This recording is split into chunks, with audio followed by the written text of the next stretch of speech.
What's all the Omnifuss about then?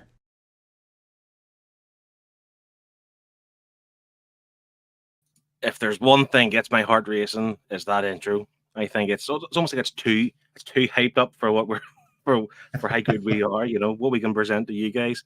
Listen, thanks everyone for joining us live. We've got a few in the chat or watching already. So listen, this is an interactive show. We want everyone to comment, join in the discussion. We have got a meaty boy tonight.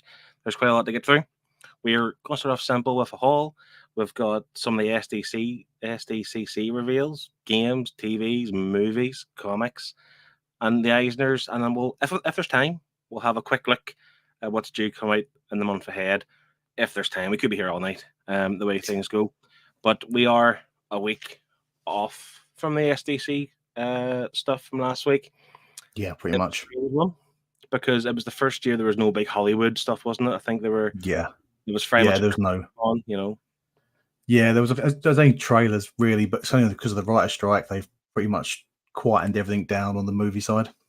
What's like, I understand this, like the strike and stuff, but I quite like the fact that it was almost like bare bones stuff. You know, just back to the kind of normal comic stuff, like what we're all about, kind of. You know.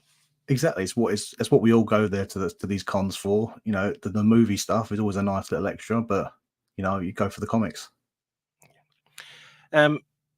I always aim to try and do this show at the last Friday of every month. Doesn't always happen, but to show how dedicated I was, if you watch the Comic Book Club every Wednesday, you'll see that my hair was getting a bit crazy. I even got a haircut just for today, just to kind of look more suitable to be on the interwebs, because I'm getting like sharp. So this show, it motivated me. I'm glad to be back now.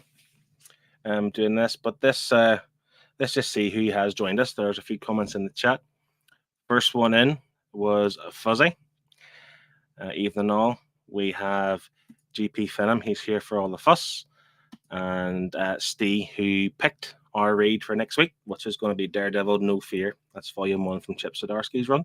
Oh, yeah. And Steve did get his care package. He got his Nerd Herd swag with a cheeky little Phil's Nerdyverse sticker in there too. But folks, please hang around, stick around. I've got a drink. Have you got a drink, Martin? Are you? I'm on squash. I didn't get to the shops to get some alcohol in, but I will for the next one. I can make it a regular thing now.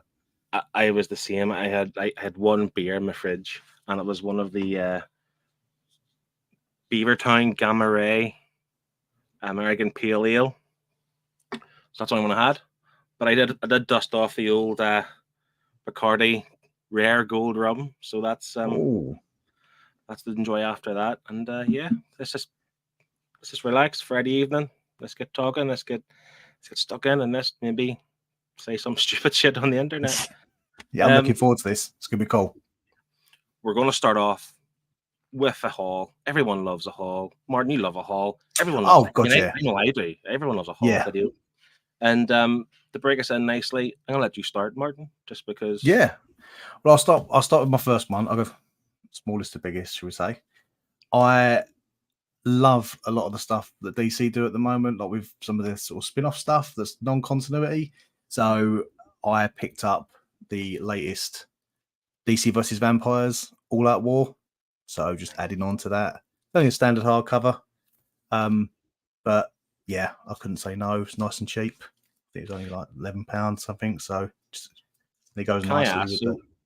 DC versus Vampires and DC versus Vampires All Out War, is that separate, or is that the same? Like, is All Out War the name of that arc, for example, or is that?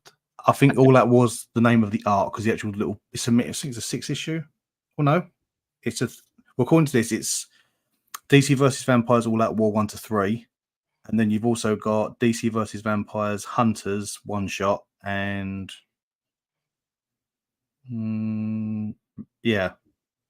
it's a companion collection, so it's just additional sort of stories, 1 shots. I think it is kind of additional to the main DC versus Vampire stuff, and it's something I missed the boat on, to be honest, because I didn't pick it up in singles, and then I just forgot all about it. But DC does some good stuff when they do the Elseworld, the What If, like of Deceased and so on with together. So it's something I'll grab. Maybe one day we'll get a nice big oversized hardcover or a nice big omnibus. Some point. I think if they do what they do with Deceased, where we get multiple spin-offs, we'll get a box set or we'll get an omnibus at some point down the line. But I went for the standard hardcover because if Deceased has 5 standard hardcovers and we're only just getting a box set now and there's no word of an Omni, Be a while. I think these are going to be a while. So I'll stick with my standard hardcovers for a few years till it gets released. Nice. What's next? I'm going all in, yeah? Yep, all in. Okay, so I also pick up the odd Superman thing when I see it. So I picked up Superman Camelot Deluxe Edition. Nice.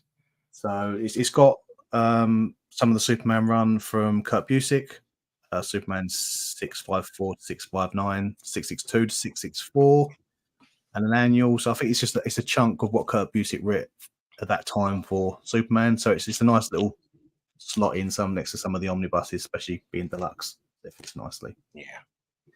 See, I actually find now that I'm now leaning towards deluxe editions as opposed to an omnibus. And Steve makes a good point: says we are getting a Deceased deluxe finally off the first Deceased book. Yes. And I'm debating upgrading my hardcovers to that and just get a deluxe for each series as opposed to one big omnibus. See, I am with you on that one, but I am a little bit nervous that we're not going to see deluxes for the other 4.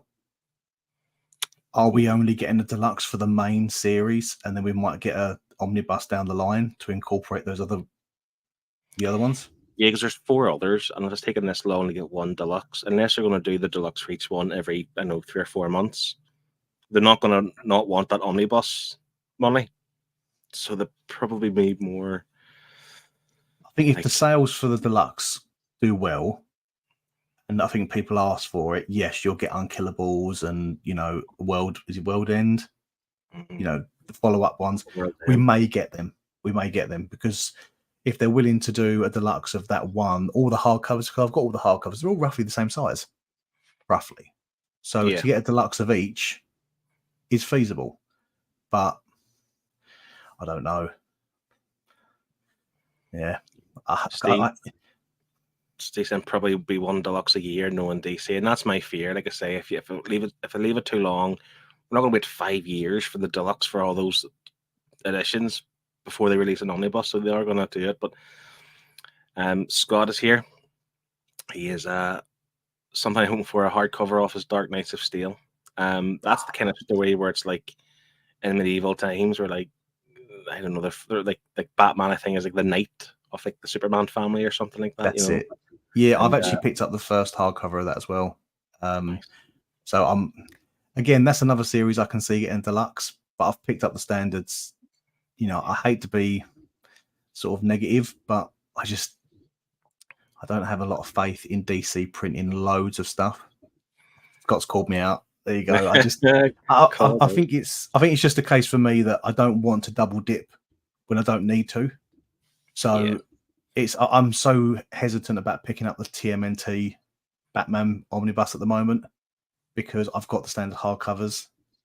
Do I really need the Omni? But I know what you mean. Like even like World's Finest, I picked up the standard size hardcover, and I'm thinking that would probably get a deluxe somewhere down the line. That's quite highly regarded, and the latest World's Finest Batman Superman story. And but sometimes the standard hardcovers come up quite cheap, and it's just as good to get them as like a trade paperback in terms of price. So why would you not have the hardcover instead? Yeah, nice one. What's next? Right, now we're going into the realms of omnibus. All right. So this just turned up yesterday. So this is new, fresh. I've got the DM cover for the new Captain America omnibus. Covering that we can get to the mic. From Ta-Nehisi Coates. Yeah. So, and I had to go for the DM because as much as I like Alex Ross, the standard Alex Ross was just a white background with Alex Ross's cap. It looked very much like the single issues at the moment, where it's the hero issues. But this one had a bit more detail, so I went for this one. And it's a lovely size.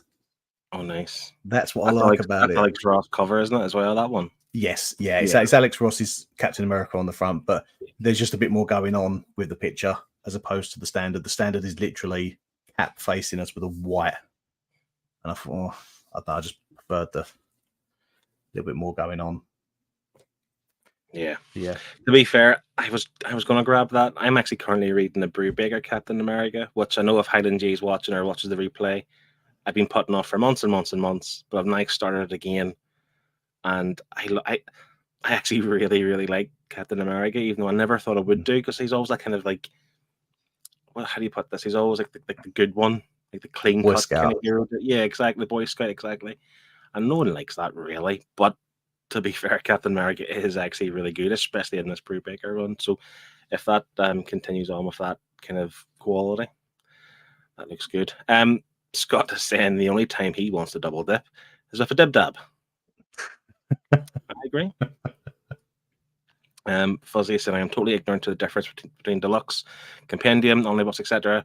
So stick purely to raw comics. I've never even gone into a trade paperback yet. He says yet. He knows he wants to. Yeah. See, I'm actually getting. Sorry, I'm getting to the stage where I like the sort of trade paperback format. I'm embracing it a lot more. I just think with trades, you get a lot of stuff released. I think with Omnis, I'm just coming around to that conclusion that you don't get everything. They cut bits and pieces. Sometimes they make them creative specific, and I'm a completionist. I want everything. Yeah, that's one thing that irks me. Like, I would rather have like a Batman run 1 to 35 or whatever, right? I don't care if there's 3 different writers on that. Don't give me like a Chip Zdarsky Batman and a flipping James Tynion the 5th or 4th Batman. Just give me the Batman from 1 to 35. Don't split it up. But DC and Marvel do this. To be fair, they're both doing it, where they're giving the creator run the books, and they are skipping 1 or 2 issues. They may not be overly important issues, but I'm with you. I want them all. Like the Amazing Spider-Man stuff. I'm trying to get all the Silver Age books, and I literally want number 1 right through to current day. That's what I want. A full run of that. See, this is the thing. I'm trying to break my mold as well, because I'm tempted to sort of downsize on Omnis and focus a lot more on trades. Like, the one thing that's bothered me lately is the Super Sons Omnibus. We're getting a 3rd print, and they've expanded it again. And I'm like, come on, this is the 3rd time you're going to be taking money off us. I've bought the trade to finish off the set. So I have all 5 trades. Yeah, I have all 5 trades, so I can sell the omnibus I got, have the money back in my pocket, and I've still got all of it in trade. So if you want to know what all the Omnifuss is about, it's that Martin's quitting. He's giving it up. No, I think it's only when it comes to DC. I think DC is. I'm a completionist when it comes to DC, but when it comes to Marvel and stuff like that, I'm very stuck on the omnibus format, because I've made that start. I don't want to make that jump to trades on Marvel. I really can't be bothered, and I've got a lot of content already, so it's silly to try and change that. But I think I've only got a few DC things I could probably move on, because there's some stuff you cannot get in trade anymore. You go beyond before New 52, it's very rare to find something collected edition wise in trades or oversized hardcovers. Yeah, you going for Omnis. That's the best way to get them. Yeah, definitely. What's next? What's the last but not least? This is one that I think you've got as well, Phil. I could not say no to this cover. This cover, just Black Cat Omnibus. Jed McKay. Just got to take that cover in. That is just beautiful. Yeah, I'm not. Yeah, I'm probably butchering that name, but I think we all know who I'm talking about when I say it. Yeah, In Hut Lee's lovely cover. I was tempted to drop down to the standard just to make it a bit cheaper, but this cover is worth the extra. Yeah. And again, a lovely size as well. This is not too big, and it covers so much. You literally covers every Black Cat run, because Black Cat's only had a recent run, isn't she? She's only had a run since 2017. So it might have been later than that. Maybe in 2019, to be honest, because I actually have issued number 1 in the singles. There you go. So that's where I circulated. So you've got everything Black Cat solo in that omnibus. Does it say volume 1? It says Oh no, you're right. 2019. So it just says the 2019 run 1 to 12, the 2020 run 1 to 10 with annuals giant sized, and it's even got the Iron Cat 1 to 5 miniseries. Yeah. There's a current one now called Mountain Singles. I think it's Mary Jane and Black Cat, or Black Cat and Mary Jane, or something like that. Which makes me think if they continue the Black Cat stuff, we're going to get like a volume 2. So I could have looked at my own. I didn't know if it said volume 1 on the book or not. Yeah, it doesn't say on the side. There's Stegan Farm, and it's missing the Mary Jane and Black Cat stuff. I think it's the more recent stuff, and that might even still just be coming out in singles currently. I'm not sure it's wrapped up or not yet. I have picked up a couple of singles of it because I love J. Scott Campbell's artwork, but I haven't sort of seen if it's finished or not. Yeah. Or if there's any other series. GP is wondering where everyone was watching. He was watching my channel. Yes, I do split this between my channel and the Nerd Herd, because I noticed a few months back there are people who watch on my channel and people who watch on the Nerd Herd, and I'm just trying to get everyone over to the Nerd Herd. So if you are watching on my channel, Phil's Nerdyverse, just feel free to come over to the Nerd Herd and subscribe there, because we are planning to do a lot more stuff going forward, between the four of us, me, Martin, Scott, and Shane. So yeah, please do that. Steve does say you need that TMNT Omni. So Steve's a bad influence. He's a bad influence on me, and you know you are, Steve. You're a bad influence. You always turn. You got me on Marvel omnibuses. So there's a Reddit group for the UK folk, and it's updated all the time with bargains. I'm pretty certain the Batman TMNT book is quite cheap at the minute on books, etc., and on Speedy Hen. And Speedy Hen has a 10% discount code for the first time in a long time. So good on that. GP's asking, do you think TMNT Batman stories will be reprinted in the IDW Turtle books? I don't think they will. No. I think that DC want to be the ones that are going to print Batman. So I don't think that, and they don't tie in at any stage, I don't think, to the main TMNT stuff. No, if I remember rightly as well, I think there was a bit of issue getting it printed in the first place because of the licensing. Yeah, took ages. That's why it got cancelled the first time around, because it hit the solicits, and it was like the artwork was sort of template was put up ready for it, and then it just got pulled. Yeah, and it was a good year before it even came out, or was solicited again. Then it came out fairly quickly for once it was solicited. But yeah, I don't think they'll ever print Batman in IDW format. I think DC will always take the reins there. This is a good point too. The Mighty Marvel Masterwork books, they're like the smaller form books. I think the idea is to try and get, instead of having a big omnibus, you can just have a simple kind of book to read as opposed to having this big heft of a book and maybe get overwhelmed by it or something. I think they're a good idea. And I wish I could. Yeah, they do. I wish I'd actually started collecting them at the start and just had a full run of all of them. Well, this is the thing. Like with them, if I remember rightly, when I first started collecting, they weren't reprinting. It was pretty much common knowledge they didn't reprint stuff. So we'd miss stuff because they've been coming out for years. So we would have missed so much. So most of us would have been, that's okay, I'll get the omnibuses then. I'll get it some way. And it's only now that things are getting more popular and people are buying more of these oversized books, they've actually gone back and started reprinting some of them. So, but they're a lovely way to collect them because they are pretty pristine format. Digest size, yeah, that's good. Chris is here. Hi, Chris. No, he's happy over in Phil's Nerdyverse. You get comfy, my friend. You enjoy it. You sit back and relax. Hopefully, we entertain you for the rest of this evening. I'll get stuck into my haul. Yeah, let's see what we got. I know Scott was in the chat, but I know he would have left because he's got a big gaming sesh tonight. But Scott got me into The Flash. Like, I don't want to sound daft to say, but The Flash is a character I didn't take to. I wasn't interested in. But Jeremy Adams took over the Flash run, and he very much brought Wally West back in, and he actually corrected the problems they made for Wally West in that Heroes in Crisis book that Tom King butchered.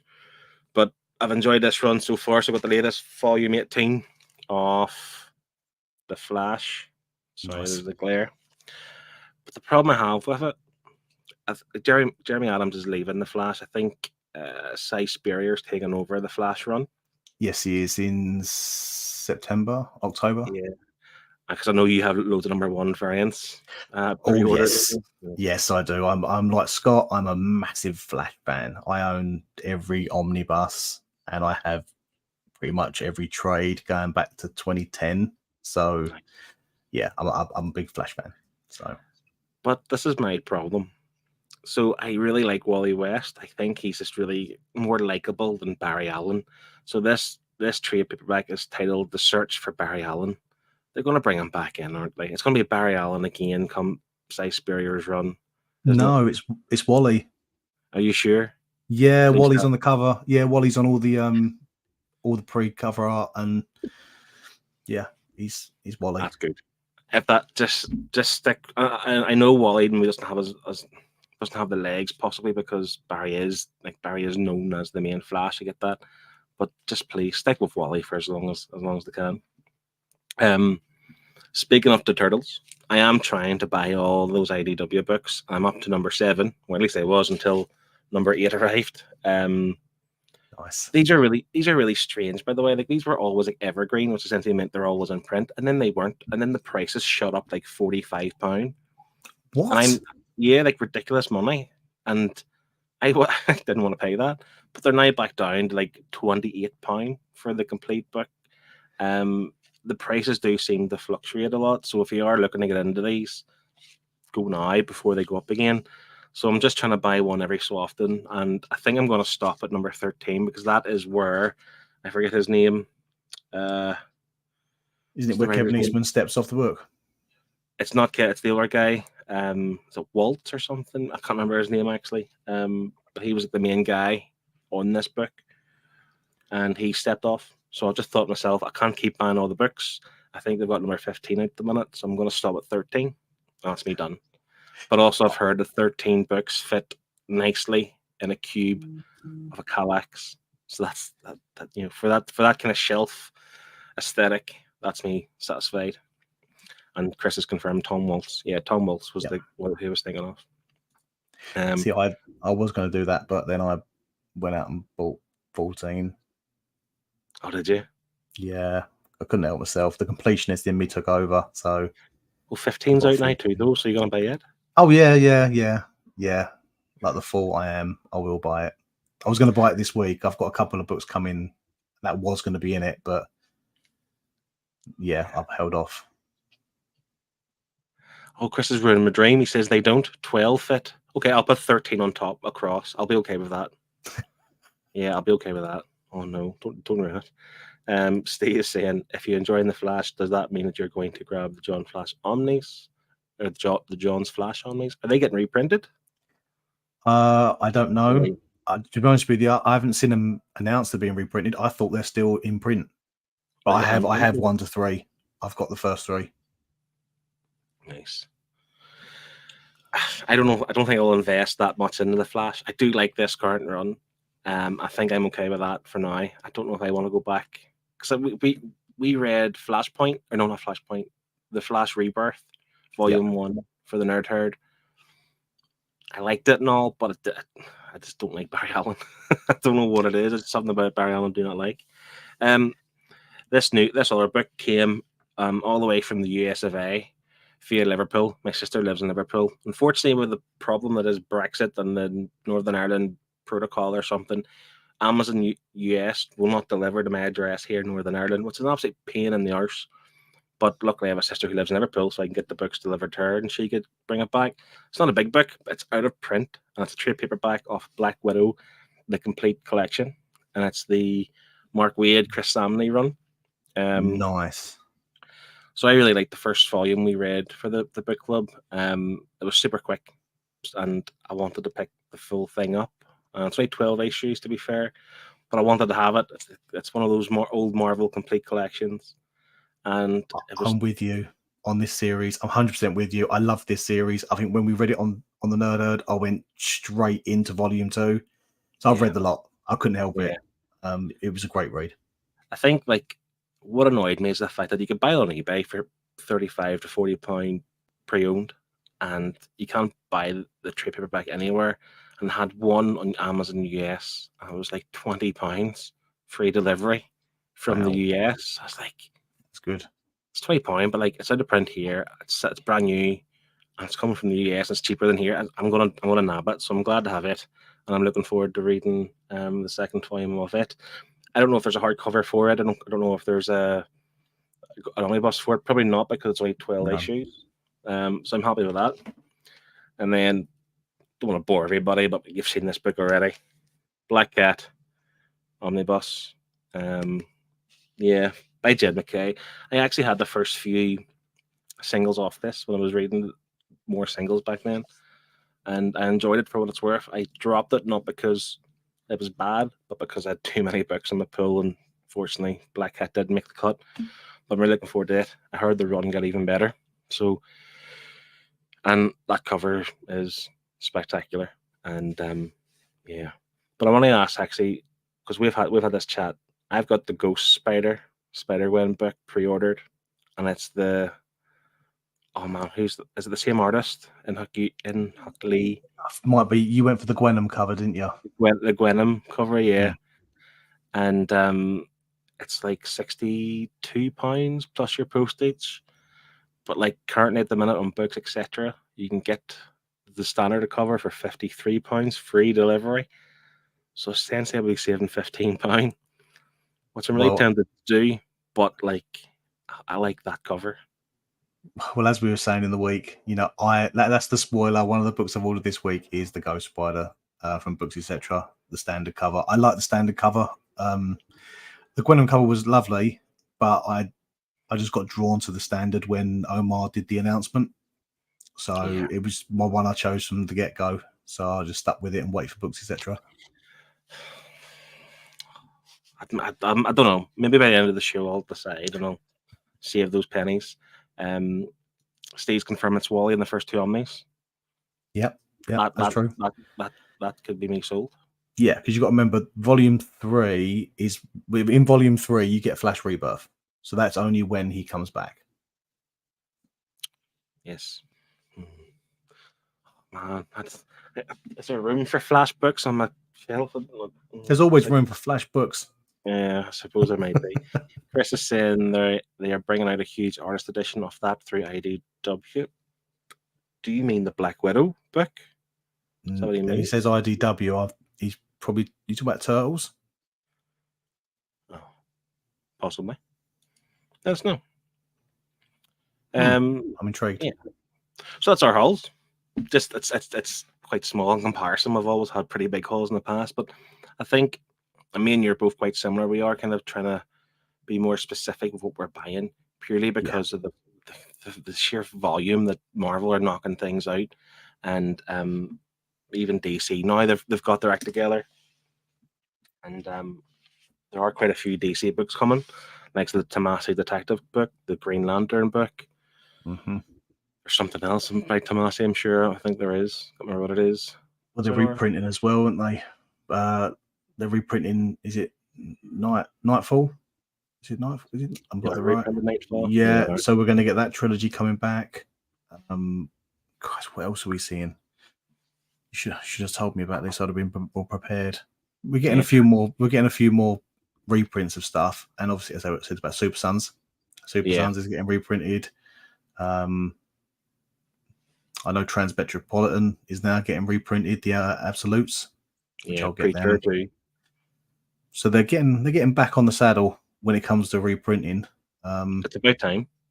Yeah, because I think DC have got so much content, and I know they've had this little moment where they're going through the new 52, and obviously they will do it with Rebirth, but I want to see some pre stuff. So I'm well over the moon. We're getting Justice, Young Justice. Yep. The pre-New 52 Young Justice, so that's one on my pull list. I want more pre-90 stuff. Give us some Chuck Dixon Nightwing, some Greg Rucka Wonder Woman, see some of that. I mean, I know you and Shane are quite similar in your tastes and stuff, and he likes all that, the pre-New 52 stuff, whatever. Sometimes I find the DC universe a bit too mad for my liking. It's a bit too hard to piece together, but then maybe I don't need to. I shouldn't focus on that and just focus on the actual run itself. Chris is confirming Black Widow, but only the first 6 issues. That's weird. Why are IDW doing that? Yeah. Oh, they do the artist editions, he's saying, for Marvel. Yeah, Oh, they done the Spider-Man one, I think, recently too, didn't they? There's like a Spider-Man, like the big gallery size, whatever it was, and yeah, they done that. Rich, Comic versus the World, is dropping in to say hi, have a good night, and I'll see you on the rewind. And GP Venom saying Red Sun is getting released again. But is that a deluxe or is that it's a trade, sadly. Is that a trade? Oh. Yeah, I will get the trade. I think I'm going to get the trade, but I know that when an absolute, shall I? This is the problem. This is the problem. But I want it in deluxe. Is there an absolute edition? No. There could be. There could be. Yeah, it's the right size. I mean, you think they've done like Batman Year One and The Killing Joke, which are quite small stories. That is true. Like they could do Red Sun. I have the trade paperback off Red Sun, but what I'm looking forward to that they're reprinting is Gotham by Gaslight. See, I picked the deluxe edition up when that was out last.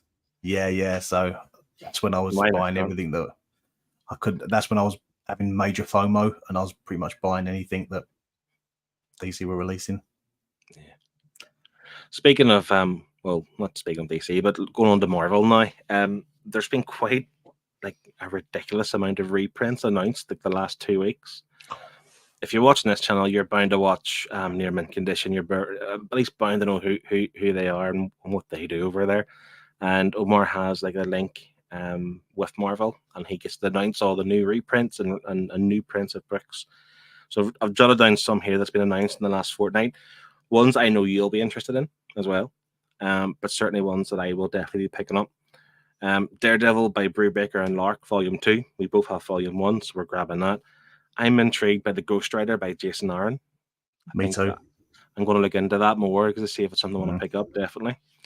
We have Daredevil by Frank Miller, The Companion, which that holds the Born Again story, which is phenomenal. Yeah. So I'm definitely grabbing that.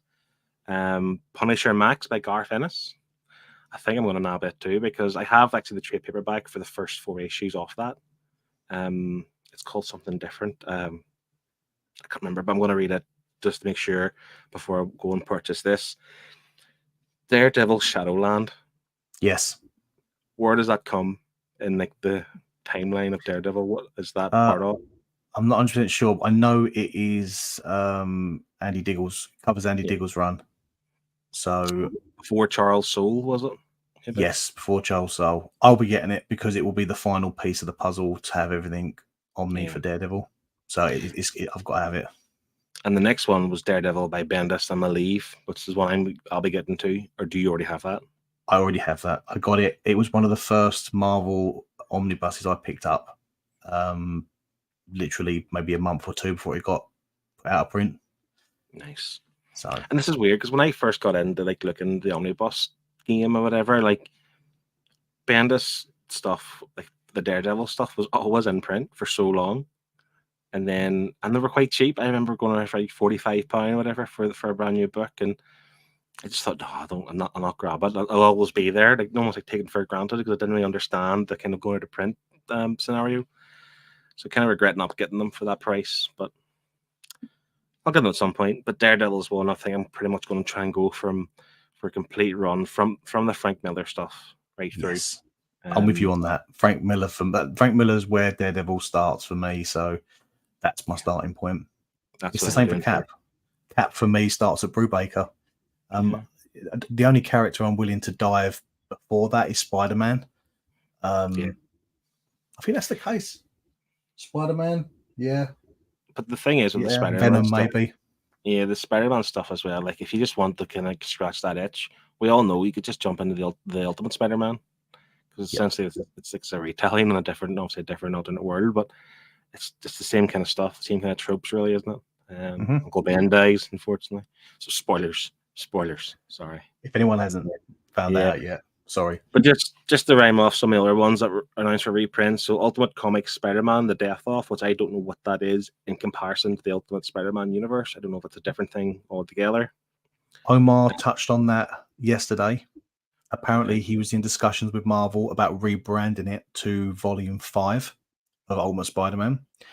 And then they decided to stick with the reprint because they're classing this book as an event. And Volume 5 of Ultimate Spider-Man is going to be, what would they call it? Where they map it differently. Sorry. Yeah. Oh, so this is the Ultimate Spider-Man. Yes. I was confused because they didn't call it the Ultimate Spider-Man. They called it the Ultimate Comics. So I was expecting something to be a wee bit stupid, kind of throwaway. This is why the Miles omnibuses were the Ultimate Spider-Man Miles Morales. So because it connects into Miles afterwards. But they're sort of remapping and trying to rebrand everything, aren't they? So that's why they changed the Miles covers. They're obviously continuing Ultimate Spider-Man, but we are going to get an Ultimate Spider-Man Volume 5. But if you pick up this new reprint, you're going to get some double dipping. So just be prepared for that. But we don't know how much double dipping we're going to be dealing with because they've not mapped that far yet. 3 hasn't even been released yet. As Scott said, we only double dip in dib dabs. That's it. Some other books. Speaking of Scott, he wants the Thor by Walt Simonson or Simonson. I have it, and he's busting for me to sell him my copy. And he has been for months. I'm just not going to. But yeah, it's coming out next year at some stage. World War Hulk, which I'm not fussed on because Planet Hulk was by far the superior story in the two of those, and I'm not interested in picking up World War Hulk Omnibus because it just wasn't as good, unfortunately. Fantastic Four by Wade and Weir Ringo. It's not for me either. Uncanny X-Force by Rick Remender. Again, that was one I was always available whenever I was looking the omnibus and stuff, and now it's gone, but it's coming back if you want. And then there's the Amazing Spider-Man by is it J. Michael Straczynski or John Michael Straczynski? What's the J stand for? JMS. J.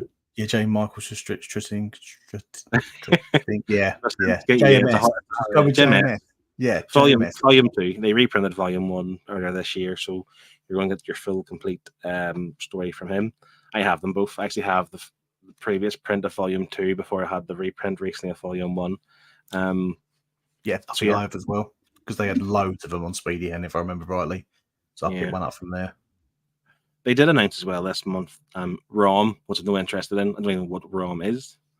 And Wolverine Volume 5. I like Wolverine, but I'm not going to invest in 5 volumes of a Wolverine omnibus. I have a handful of Wolverine omnibuses because I thought I'd get into it, and I picked up a few, and now it's getting to the stage where there's so many of them, I just know I'm not going to get into it. So my Wolverine omnibuses are going to be gone. They're going to be sold. So for sale. We'll do like a live auction here on Omnifuss show. Do that. Yeah, they will be going at some point. Luke from Hydra Collectibles, and hi guys, hope everyone's well. We're all good. We're enjoying our Friday evening, having a drink, talking about comic books. Not just comic books, we're actually going to move on now to our slides.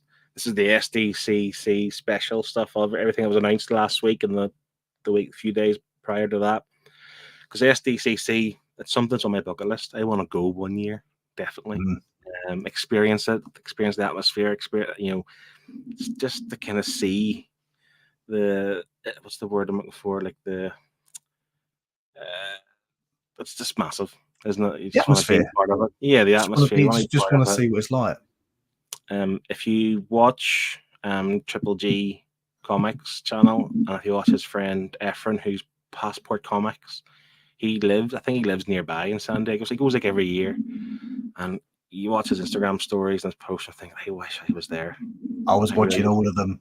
Every time he went live, I was on them as well. It was just so cool just to actually see it. One day. Yeah.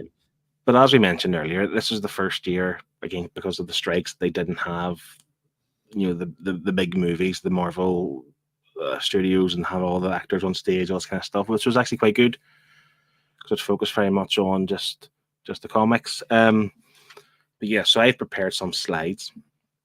So bear with me. I'm just going to go through them and talk about them and see how it goes. Okay, so we got some gaming stuff. And me and Martin, probably more you than me. We're big gamers. We love, yes, big gamer. Especially we're very much excited about what's due to come out. We've seen more of Spider-Man 2, and this is the game where Marvel's Spider-Man for the PlayStation kind of was phenomenal when it came out. In the PS4, absolutely loved it. Obviously, I'm a big Spidey fan. I've got tattoos on my arms. And the game was phenomenal. It always had the same kind of mechanics as like the Batman Arkham games, but better. Yep. And obviously, like zipping through flipping New York and all the extra stuff, like taking selfies on top of the flipping trade centers and stuff. It's cool and all, but the gameplay and the story was phenomenal, and the fight was phenomenal. So I am 100% looking forward to this. The Miles game as well was just as good, but of course we've got this big guy here in the middle, which I'm really looking forward. And that's Venom. So we're getting the black suit Spider-Man and we're getting Venom.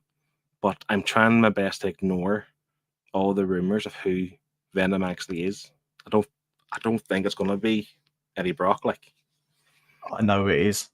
oh, you know who it is? Yeah, I know it is. Has it been confirmed?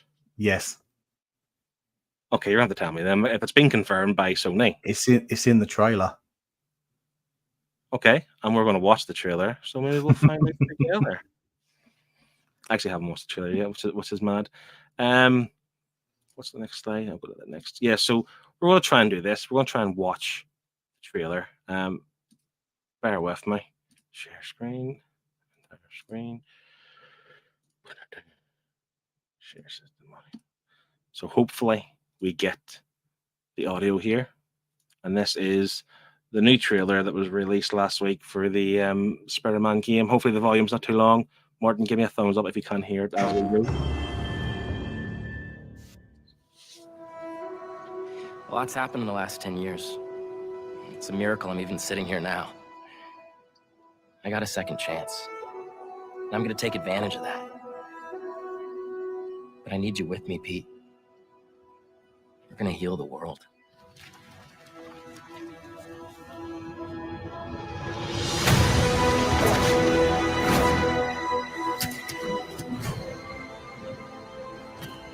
Guys, this is my best friend Harry. Hey, good to meet you. New job, huh?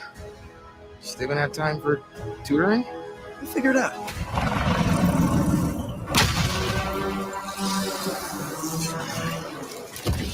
I didn't know there were bears in these woods. Hey, MJ, I have another name for you. Craven. He's here on some kind of hunt. No, if you need me, I'm just a call away. Hey, you don't know what you took from me. All Miles talks about is how to be a better Spider-Man. How to help you. What the hell's going on with Pete? He's not himself. Go help him. This was our dream. I'm not going to lose him. We're going to heal the world.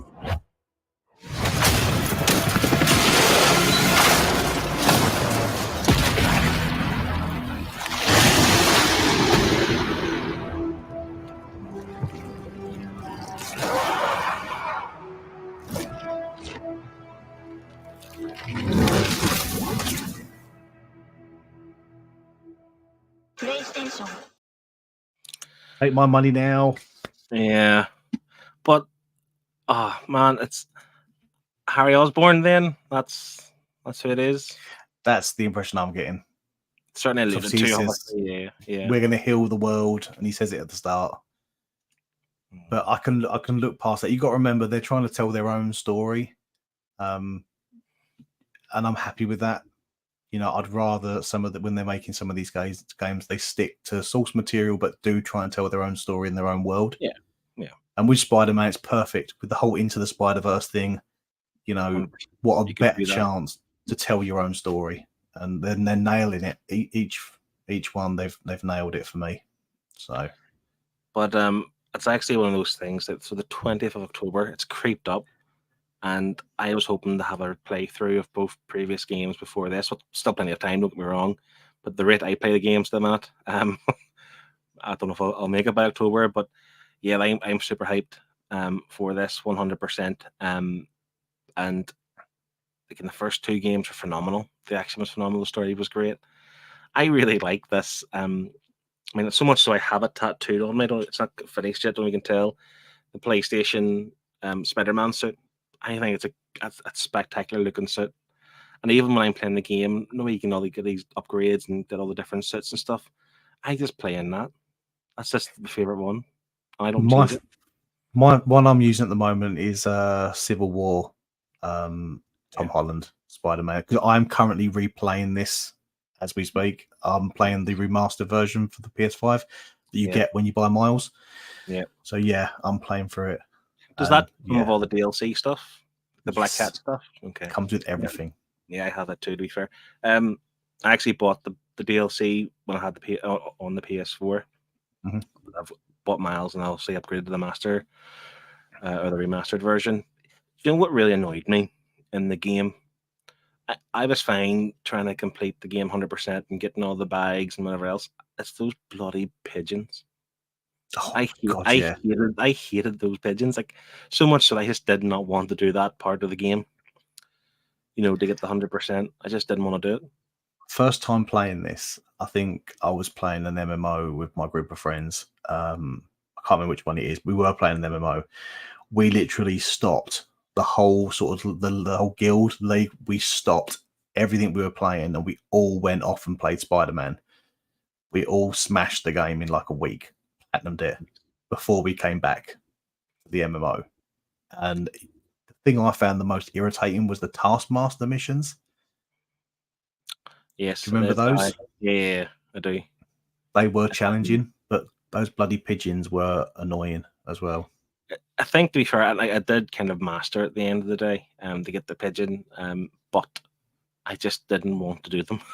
just didn't have it on me to go do them. So I never actually 100% the game. It wasn't just the pigeon missions, as I said. There was other things I didn't do. You have to, like, if you jump into like a gang, you have to like do certain moves and certain combos and stuff. I didn't get all them either because I'm just not that dedicated of a gamer, unfortunately. But I do want to talk about. I know I'm going to try now, though. I'm going to try 100% this game before 25th of October. But before that, one thing I am 100% going to buy is the new hardware, the special edition DualSense and the PS5. Now, with the PS5, I'll touch on that first. Actually, you don't have to buy the PlayStation. You can actually buy the plates now as what instead. So they're selling these. No. Yeah. So they're pre-order now on Game Digital website where you just buy the actual plates to put that on. So if you already own a PS5, you don't need to buy a new one. You just buy the new plates. Oh, that's me sold then. So I am 100% buying the DualSense controller. Yeah. The plates, to be fair, the reason why I might not is because my PlayStation's in my living room. I'm not sure the wife would allow me to have PlayStation themed, or sorry, a Spider-Man themed PlayStation, just like sitting in the living room. I don't know. I'm going to try and convince her, but I do want them. They're spectacular. I think my wife might let me away with it because the one at the moment is white and it stands out a lot of sore thumb, where this will tone it down a little bit and it might blend a little bit better. That's true. But I thought that was a really good idea, by the way. Like they say, in previous consoles, Xbox never really done that many special editions, but PlayStation, they done all the special editions. You had to buy a new console. You couldn't just replace the cover. Where this here, it's great. You just literally it's £50, I think, or £55 maybe, to buy the replacement. And I think it's a great idea. But my little girl, she's 7 in December, but she's starting to get into more gaming herself. Likes of Animal Crossing and like Roblox and like the kids stuff. But I can just see in the next few years her getting into like Crash Bandicoot, and like with the PlayStation stuff. Maybe the what's the one?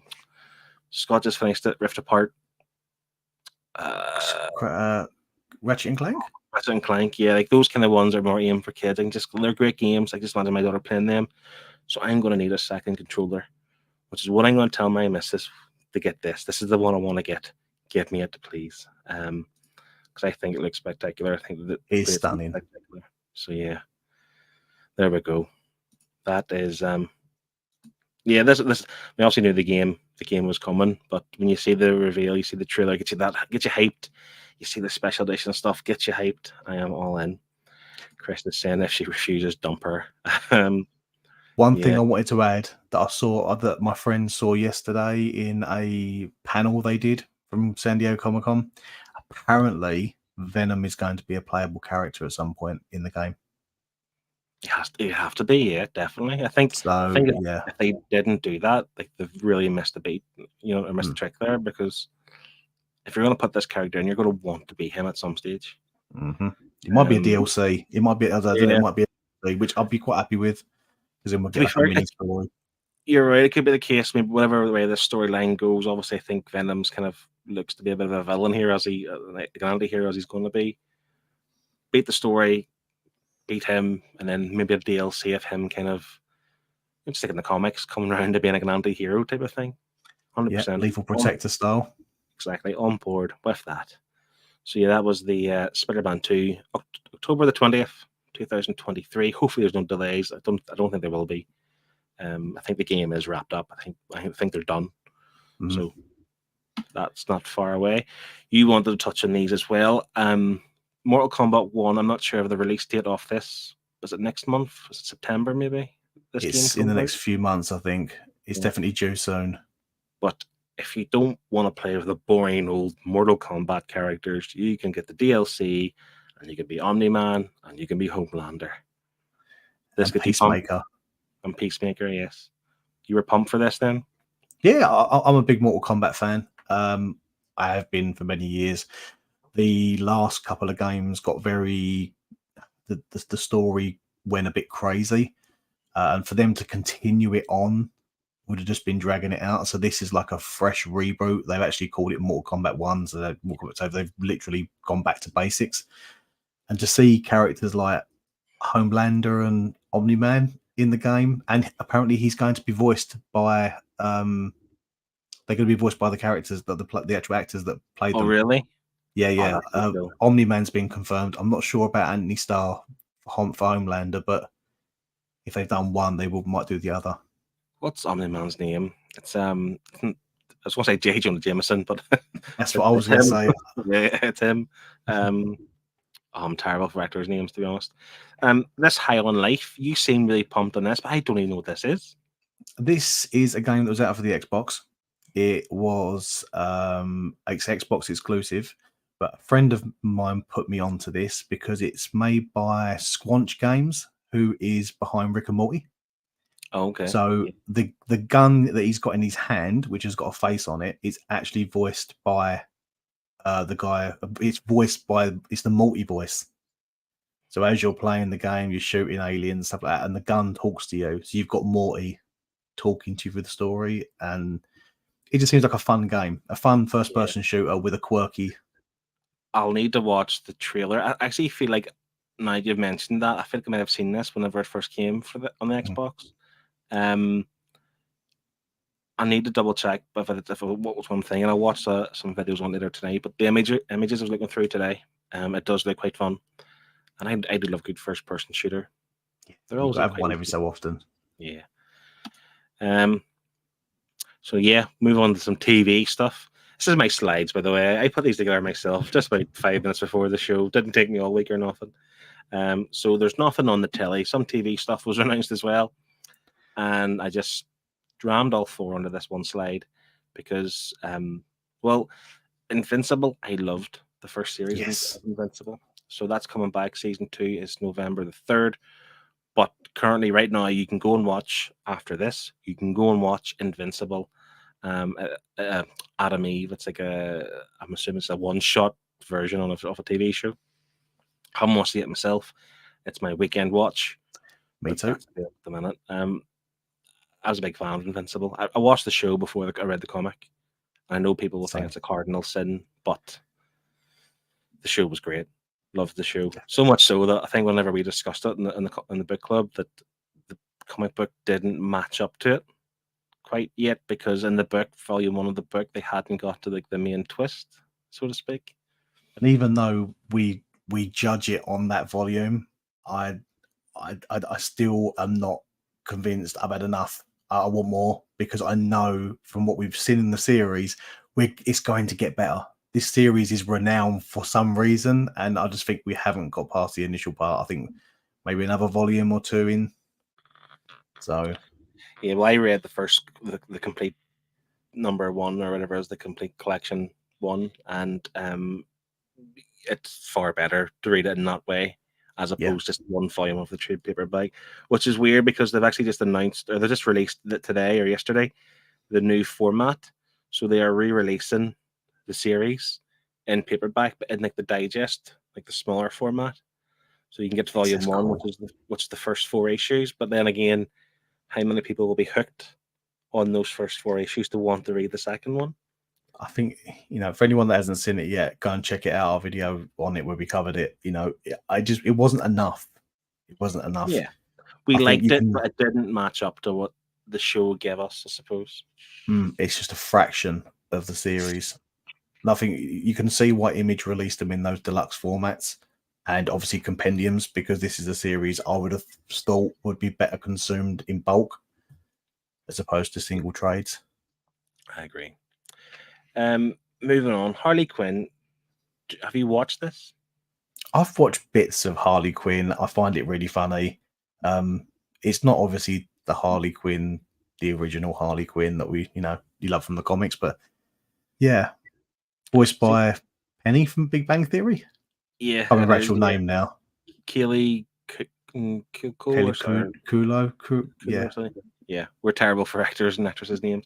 I tell you what, I tried to watch the first episode of this. Now, you know yourself, when you have young kids, you can't really watch TV unless they're actually in bed. But Especially if you try and watch something when they're about, you can get away with it. But literally, the opening scene for this series, they must have used the F word about 20 times. So I thought, no, I'll try and watch this when there's no one around me. And I just haven't picked up again since. It looks really good. I like the idea of it. I like Harley Quinn, so I will try and get into it. It's on the list of many things, to be honest. But I'm glad there's a season 4 coming. Just means you've got there's plenty to binge. Yeah, started last night. I actually think it might have been Steve, if he's still watching. I think or maybe it was Al that likes comics. Somebody today put on Instagram that they dropped the first 3 episodes. So if you are into Harley Quinn and you're looking forward to season 4 coming back, it's on. It started. Go get it. Speaking about Gen V, because I didn't watch season 3 of The Boys. Oh, missed out. Yeah, It was great. Yet, I should say. I'm going to watch it. It was good. It touched on the Herogasm era from the books. So it's yeah. I loved season 3. And Jensen Ackles. Yeah, I need to get into it, to be fair. Like, I think because it was so long in between, it wasn't actually that long, but in between season 2 and season 3, there was very few TV shows I was actually watching. It's going to sound really sad. I got out of watching TV shows. The only thing I could honestly say I've watched in the last year is Yellowstone. Like, I don't really sit down, like me and my wife sit down and watch anything together anymore. It's because I'm either reading or playing the PlayStation or something. So I feel like TV shows have taken a back step. But yeah, I need to get season 3 of The Boys watched and get into this. I know nothing about Gen V show, who's in it, who's, I assume none of the main characters are in it, or is Homelander going to be in it? No, I think the statue outside of this school or this, I don't know, hospital, wherever it is that they are, has got a Homelander statue outside of it. So it is acknowledged, but it just seems as if they're kids trying to harness their powers, because there's like some of them that want to be in the 7. So it's a spin-off. I don't know. I don't think there's a book called Gen V. Does anybody know if there's a book called Gen V? But I will watch it. I enjoyed The Boys. I love the TV series. This is a must for me.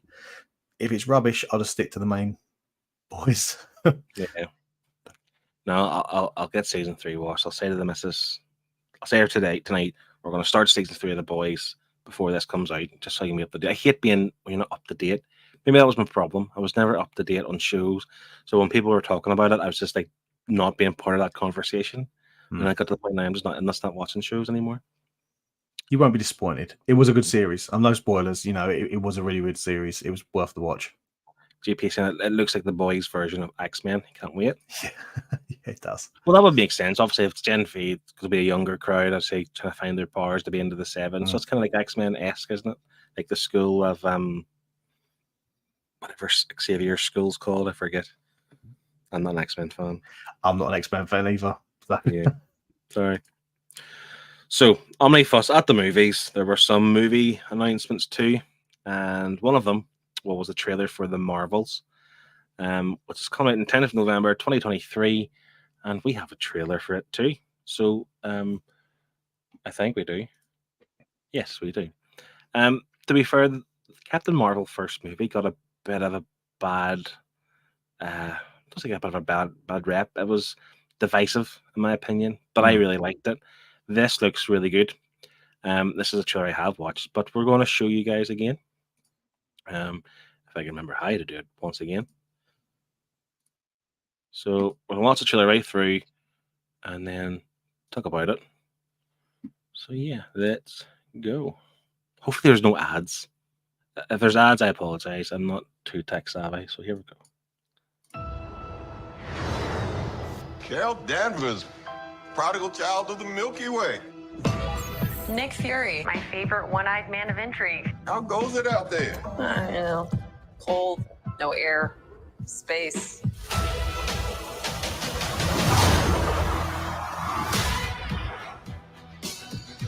Captain Marvel, the Annihilator. You took everything from me. And now I'm returning the favor.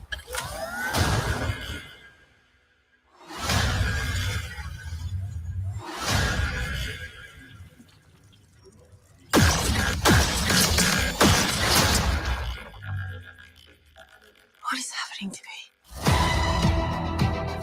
She's entangled our light-based powers, so we switch places whenever we use them. Strong theory. You can absorb light. I can see it. And Kamala... Who's Kamala? Hi. She can turn light into physical matter, which I have never heard of. I could totally show you. No!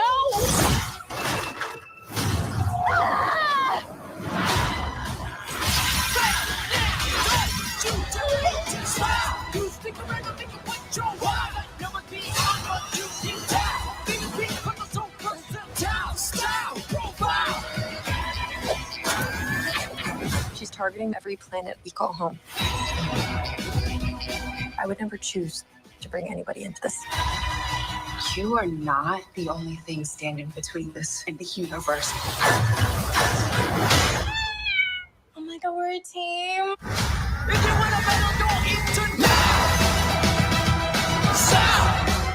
Higher. Further. Faster.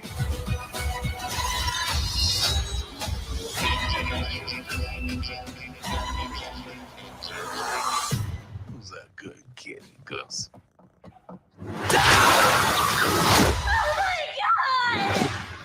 I can't. Can you? I got it.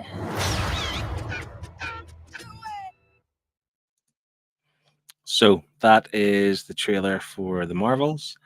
I personally think that looks fantastic. And can I just say, Beastie Boys, Intergalactic is one of my all-time favorite songs. That remix is pretty insane. I love that. See, I never watched Miss Marvel, so I know of Kamala Khan, but I haven't watched the MCU version. So, but I have seen Monica Rambeau from what's it called, WandaVision. Yeah, that's it. Yeah. So, but I think I don't like the suit change for Captain Marvel. I don't like that new suit. Am I on my own here? Does anyone else see that new suit from Captain Marvel? I just something about it I didn't like. I like the premise of the movie. It like swapping places does sound interesting, and yeah, it's a weird one to be fair because the Miss Marvel stuff in the MCU I actually really liked, but its strength, and again, this is the criticism people give it as well, because it wasn't superhero related. It was like the strength was like her family.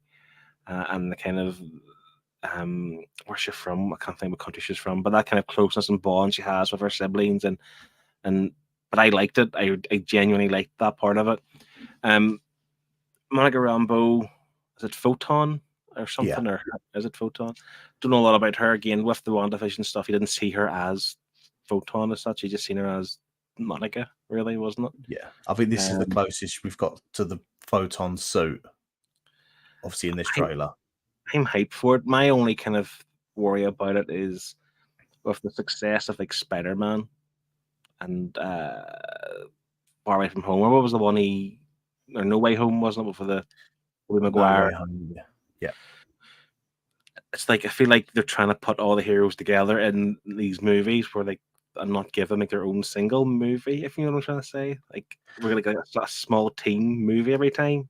We're like I think like just give us the main one person, like one hero. Are they thinking that, you know, after I don't know, look, for the latest Thor movie, I haven't watched it yet, but let's be honest, I can't find anybody that really thinks it was a great movie. Oh, rubbish.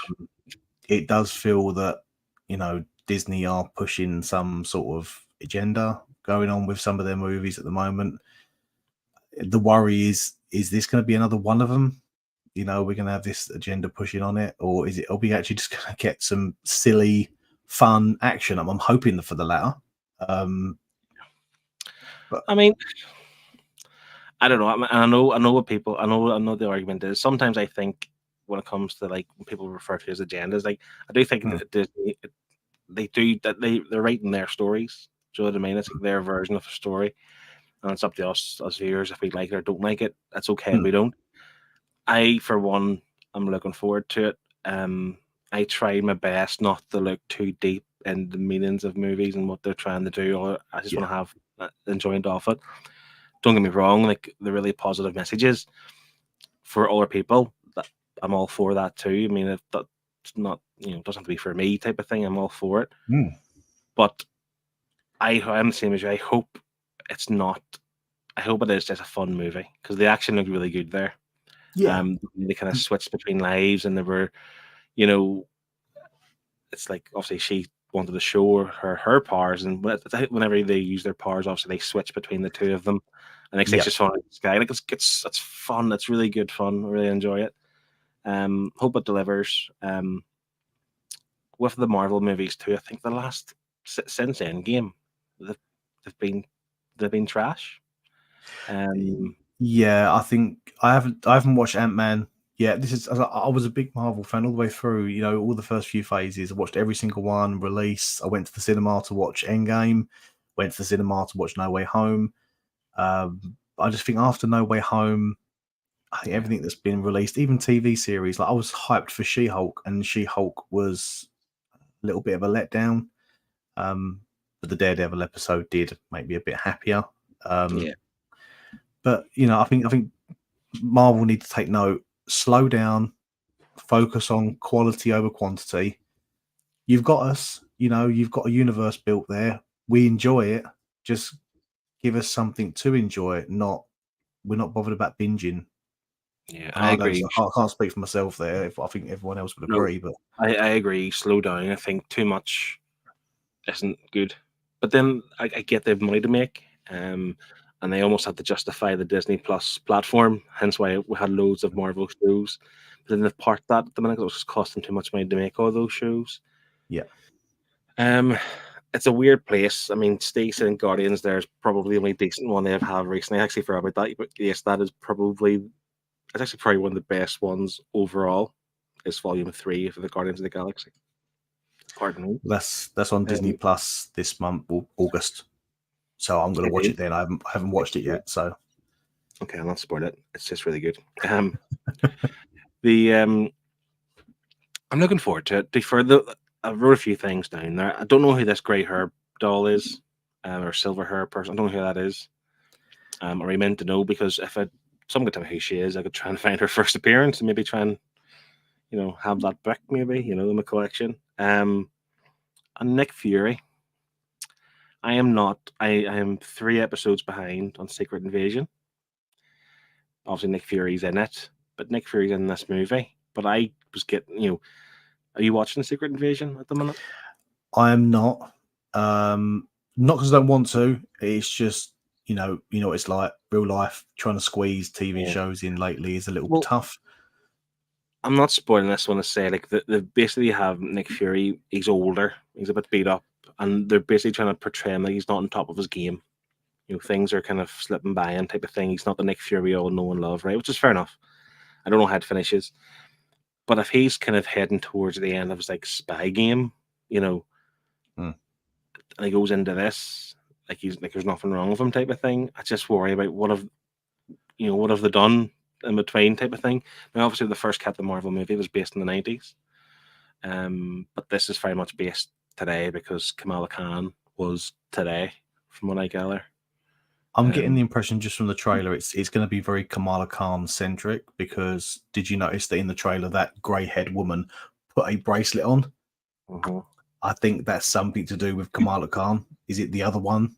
Because Kamala's only got one, isn't she? Could be. So is that the other one? Yeah. And if you watch the show, that the first one was given to her by her grandmother. It was like in the family type of thing. So there's obviously a history there then. And obviously you see her family as part of this too. And they were sitting down with the family, weren't they? So yeah, I mean, it's one of those things that I'm looking forward to this. I'm not going to rewatch Miss Marvel. I vaguely remember what happened. Going to finish Secret Invasion before going into this. Steve saying Secret Invasion started so strong but didn't really land the ending. I'm up to the point where they had, I'm not spoiling anything for you, but there was like a gun battle at the airport. I'm there. That's the last episode I watched. But I've enjoyed it so far. Hopefully it does. Maybe Steve said it doesn't land the ending, which is unfortunately. I think Marvel and Disney since Endgame they've kind of struggled to get the hype back, to get the feeling back to what they had before. And controversial hot take, I almost feel like as much as people think Kevin Feige planned this, I think it just happened by luck and they went with it. Do you know what I'm trying to say? Like it happened the way it was. I don't think it was meant to be a connected universe. They had Captain America, they had Iron Man, they had Thor, and it just seemed to interweave beyond that point where people bought into it. Now I don't think people are buying into it as much as before. When you think about it, you know, Endgame was the build-up that we experienced ever since the first Guardians movie, didn't we? Like the Avengers and the first Guardians movie led the way to Thanos. And I think once the cosmic era, that's what it was. Yeah, so we needed the Guardians. So when Thanos sort of that story wrapped up, not only did we wrap up the story of Thanos, we wrapped up Captain America, we wrapped up Iron Man, we wrapped up Black Widow. You know, we've ended half of the original Avengers. Yeah. In that one movie alone. They've tried to pick up the pieces since then, but unfortunately, they've made Thor comedic. It worked in Ragnarok, but you got to step away. I think Chris Hemsworth said he'll come back for another one, but he wants a serious script. Yeah. And I think if they didn't do it with the previous one, I can't remember what the character's name is, but it's Jason Aaron's run. What's the name of the Christian Bale's character? Gore. If they couldn't do a serious story with Gore, it doesn't leave me with much hope for another one. That's the thing about that movie, which obviously you said you hadn't watched. That story is dark. It's sad and it's tragic for even for Gore. It's one of those ones you almost understand Gore's motivations. He's psychotic and all, but you understand him a little bit better. And Christian Bale, to be fair, was really good as Gore. But it was just, he was just let down by the tone of the movie. It was terrible. It was dreadful. I wouldn't recommend you go watch it. Just skip it. Don't care for it. But they could have done that story so much more justice. Like it shouldn't have been a comedic movie. Even if you think the whole Jane Foster stuff, like getting cancer, like you're making comedy out of Jane Foster getting cancer and Gore, the God Butcher who kills gods because they didn't save his family. It's just it's not meant to be a comedy. I'm sorry. And I think the thing for that, I've not watched it. The trailers all I saw, I didn't like the idea that it was Jane Foster as the Mighty Thor that was the front and center over the Gore Thor sort of story. Yeah, that should have been front and center. Having Jane Foster return as the Mighty Thor should have been an addition, not front and center. But I can only judge from what I've seen from the trailer, but from what people have said, I'm not far off. It probably could have been two movies, to be fair. You have the Gore stuff, because Jane Foster was included in the Gore stuff, I think. Was she? I've not read not read the story. The memory's quite vague. We've read both stories for the Nerd Herd, or the book club at some stage in the past. I think she was involved in it to a degree. I just can't remember to what Okay. extent. But yeah, like it could have been 2 movies. Could have been darker. Could have been more serious instead of the trash we got. But I am looking forward to the Marvels movie, and I watched them all. I give them all a chance. So hopefully this delivers. And I actually didn't really notice the change in her suit. I thought they all looked pretty cool. Yeah, that's the only niggle I've got about the trailer. Everything else looks really good. I don't know. I like that suit she wore originally. I think it was quite cool. And to change it into what it is now. See, like there, she's wearing her original suit there in the middle. Yeah, you're right. Yeah. In the latter end of the trailer, she was wearing a. Yeah, I don't know. It's just personal preference. Chris is confirming she has nothing to do with it. The 3 Thors were, and that would have been awesome to see 3 generations fighting Bale's great gore. That's correct. That's right. You had the old Thor, you had your King Thor, you had Thor, and you had young, stupid Plunker Thor. That was interesting. Connie's here. Hello. Connie's. I just want to thank Connie actually because she, since sorry she was out for a few pints. Sorry she's late. I'm collecting Stephen King hardcover books at the minute, like the old 90s ones. And Connie messaged me the other day. She picks them up at the charity shop. I was like, she's getting them for me. I'm delighted. Thanks very much, Connie. Coming my way, some Stephen King novels. But they're not omnibuses, so we'll not talk about them here. So yeah, that's the Marvels out 10th November this year. These are in development and expected next year. I'm a big fan of the DC animated stuff. Me too. All of them. I mean, okay, not all of them live up to the same hype as the previous ones, but generally I like them all. I've actually just watched what did I watch last week? Justice League Dark Apocalypse War. Phenomenal. Yes. That's a great one. Really good one.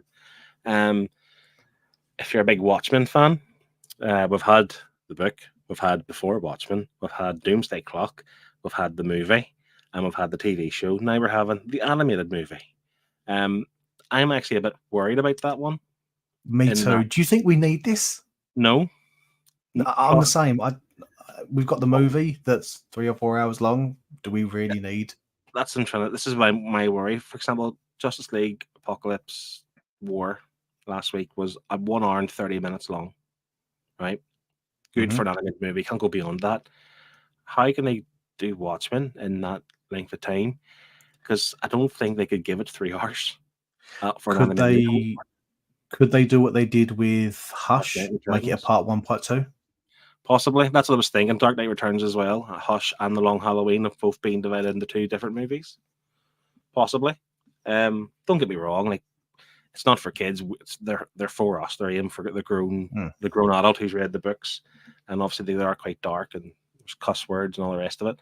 So they're not for children, but I just feel like I don't know why they're doing an animated movie off it. I don't like who asked for it. Do you know what I mean? Well, not us. I don't think we asked for it, and certainly not Alan Moore. And that might be the only reason. Because is it something legally they have to always have some sort of Watchmen project ongoing? So they don't. Are you talking like Sony with Spider-Man and Fantastic Four rights here? They've got to generate something every 4 years to keep the license. Yeah, that is the thing though with Watchmen. Like Chris, I know he'll probably know if he's still watching. Alan Moore signed a contract. This is why he fell out with DC. He has a contract with DC that the minute they don't use the book for so long, all rights and privileges or whatever go to Alan Moore. But then they obviously kept the book in print for years and kind of screwed him over loads of money. And he basically told them to go away and go after themselves type of thing. And so all the Doomsday Clock books, the Before Watchmen books, the TV shows, he wanted nothing to do with them. He doesn't want his name on the credits, but they do anyway because he is credited for making this world. So I am thinking that this animated movie is just another thing to do to keep the rights away from Alan Moore. Well, I totally agree, 100%. Because look at the moment, they've announced they're reprinting the Absolute edition of the Watchmen in about 2 months' time. If you go onto Books Etc. now, you can get the current one that has been released. So why are we getting a reprint when there is still stock of the original one? It's like the trade paperback, to be honest. And I actually sold my trade paperback fairly recently because I have the absolute edition, and I sold it for a decent price for what I thought. I thought it'd be worth like £2 because everyone has it, and there's so many of them. But it's sold decent price. And literally, like every kind of so often, I'm at a car boot sale or I'm at a charity shop, I always see Watchmen books somewhere. There's so many of them out there because they print them every year for this reason. Chris is kind Watchmen's of evergreen. Yeah, so the rights revert to Moore and Gibbons as if they don't keep the characters and brand active for a few years. They pulled a fast one on them, and they did. And I think Dave Gibbons is okay with it now because he's worked for DC since. I think he done some covers for Watchmen or for the Doomsday Clock stuff. I think, but I could be wrong. Just saying hello to I never know if it's Alb or ALB0811. Was out tonight, and we'll have to catch up with this tomorrow. But hope you're both good, fellas. Yep, we are good. Enjoying ourselves. Right. Enjoy the rewind, and enjoy your night. Now, Justice League Crisis on Infinite Earths. I'm looking forward to this one. Yeah. This is one I'll be busting to see. Yeah, definitely. Isn't Crisis on Infinite Earths is that story where we step out of the Silver Age and go into modern age DC. So this is one that I am really, really excited for.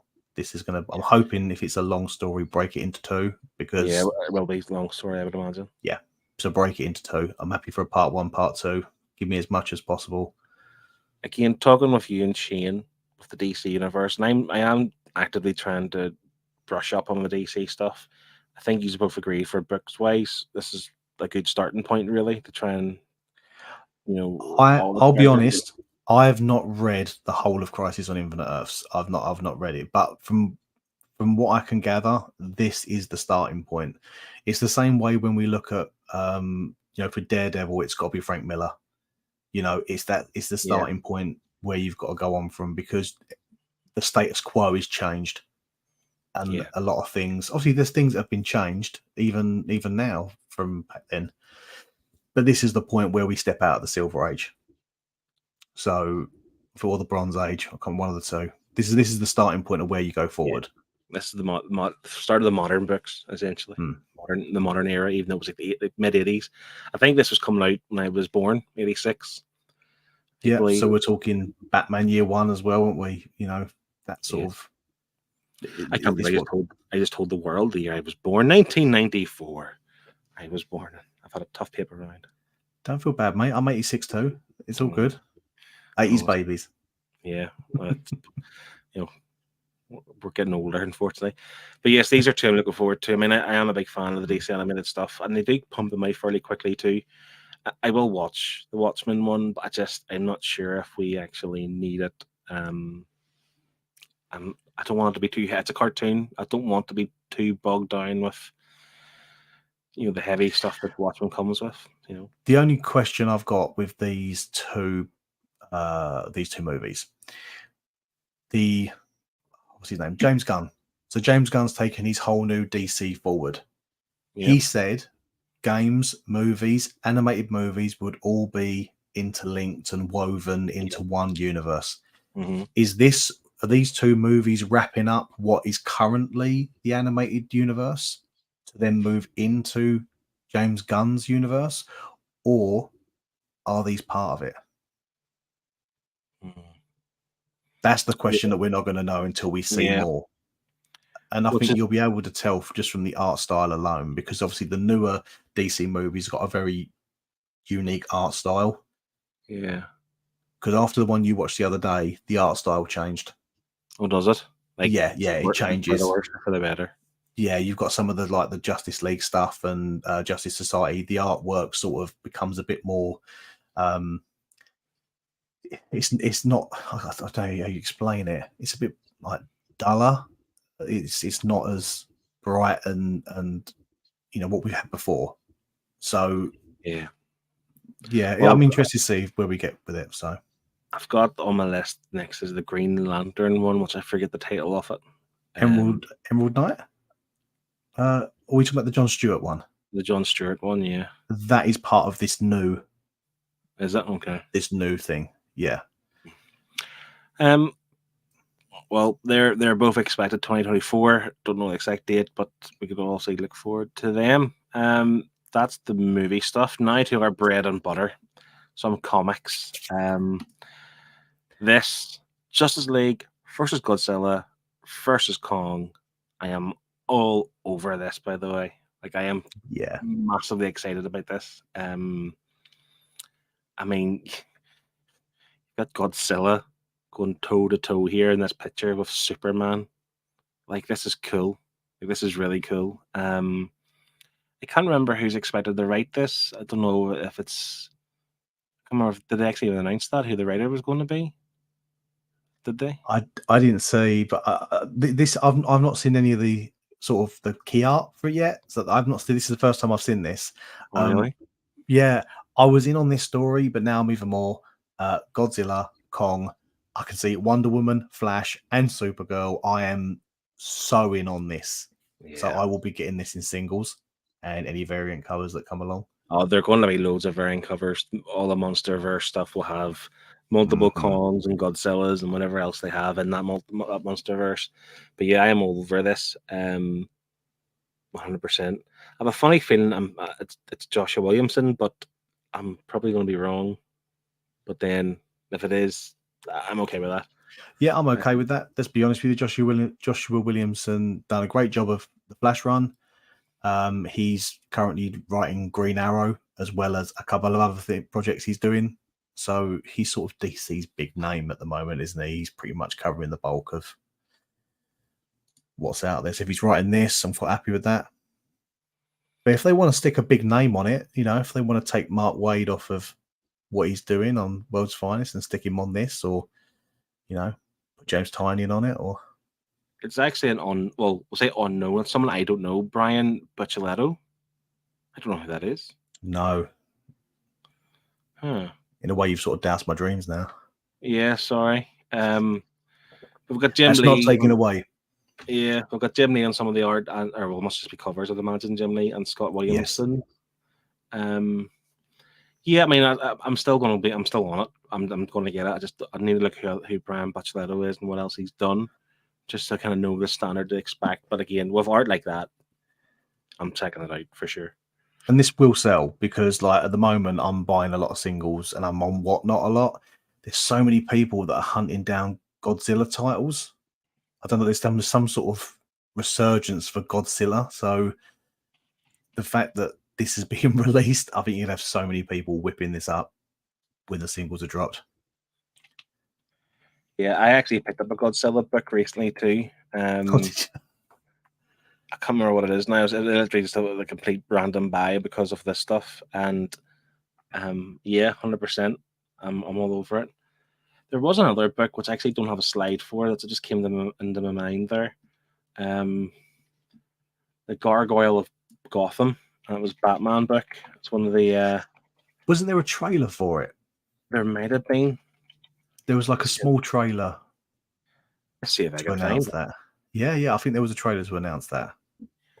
But again, Black Label books, in terms of like the single issues, I'll always buy the hardcover for them because the single issues are hard to store. They're really super annoying.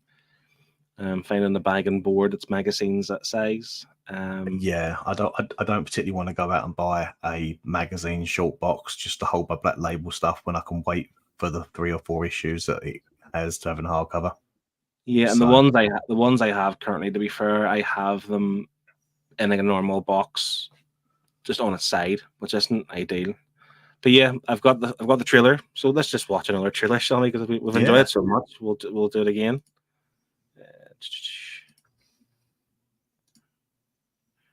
Again, let me know you could definitely hear the sound. Give me a thumbs up when it starts.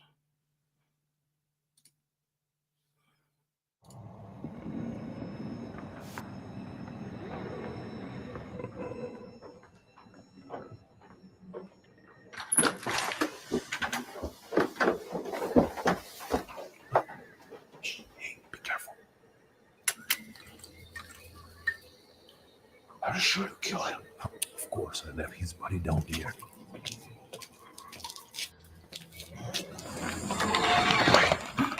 What was that?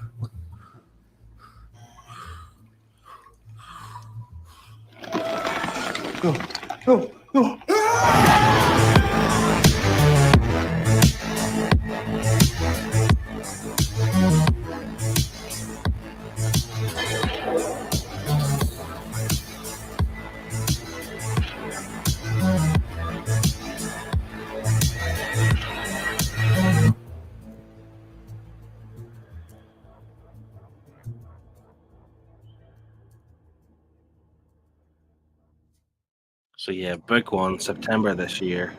I mean, the trailer didn't give us anything in terms of the art style, really, of the book, did it? Obviously, like a very No. video game-esque thing, but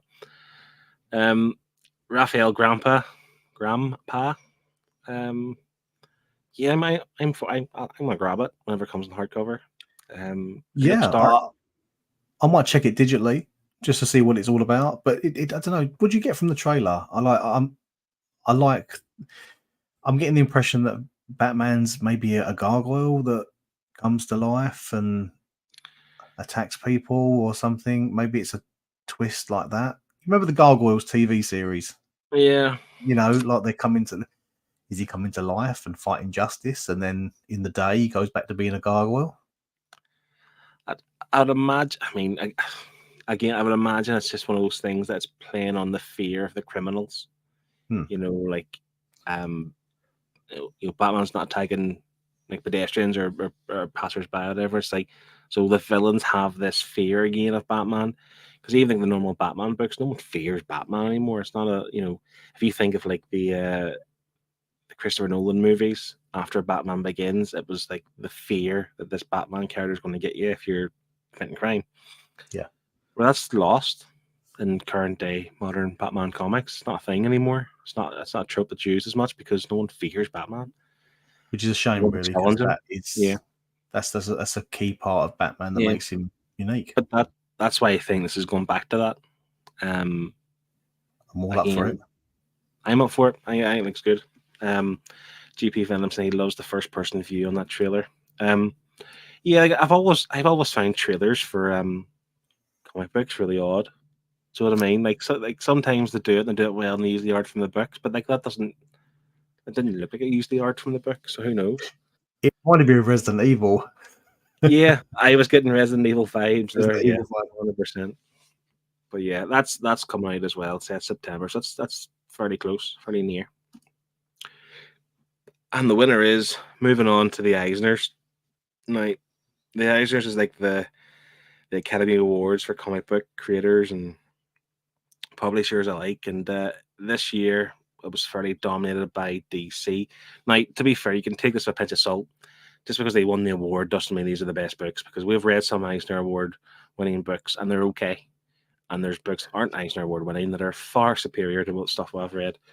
But this is just something, a bit of recognition, like if you give you an idea that there should be at least quality books out there at the minute. Now, I didn't have time to prepare too much slides. I just literally have listed the people, which I don't know if you guys can see. I will try my best to read it myself. Best short story was, I even zoom in here. Hang on, let's try if I can zoom in. Yeah. No. I thought I could. I can't. I'm definitely can't now. Best short story was the something. This is dreadful. Can you see that, Martin? I can see it. So you got best story was done. The winner was Finding Batman by Kevin Conroy and yes, J Bone. Yeah, in it was in the DC Pride. But yeah, best single issue. The winner for it was Batman One Bad Day. It was The Riddler by Tom King and Mitch Gerads. The One Bad Day stuff, I'm going to buy it. I think it all looks really good. That Riddler one is going to be the best one. There's a few other ones going to be really good. I'm not going to buy the box set or anything. Have you seen the box set for it?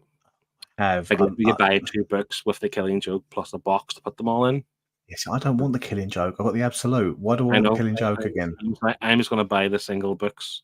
And they're not that dear. They're just oversized comic books, but they're just hardcover. Best continuing series, Nightwing by Tom Taylor and Bruno Redondo. Again, there's 3 DC awards straight away. They did dominate this. I'm I'm very surprised though he got that, because I would have, Nightwing. As much as Nightwing, I like Nightwing. Daredevil. Did you not think Daredevil should have got that? I thought Daredevil should have got that too. The only thing I can think of is in terms of why it didn't. Chip Zdarsky and Marco Cicchetto. So Cicchetto does jump off the art every so often. Like they have Does he? a fill-in artist. He is the main Oh. artist, but occasionally he'll have to take a step back, and someone else has a few filler issues. Whereas with Nightwing, Bruno Redondo's been on every single issue. Okay, so that could tip the scales. Yeah, the Nightwing stuff they fair is really good. It's essentially I'm gonna say spoilers. Back in Tom King's run of Batman, Alfred died. Bane broke his neck and he's dead. So this is like 3 years ago, by the way. So sorry if I'm spoiling it, but that's what happened. So Nightwing starts off inheritance money from Alfred, goes to Bloodhaven, and he just basically tries to rebuild Bloodhaven to be a bit more promising, nicer place with the money. And you find out there's obviously crime bosses and crime gangs, and the mayor, like, is she or is she not kind of involved?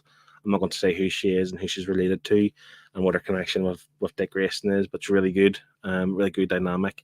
And they're pretty good too at doing these random funny issues, where there was one recently where it didn't quite land in the previous one, where it was all in the perspective of Nightwing.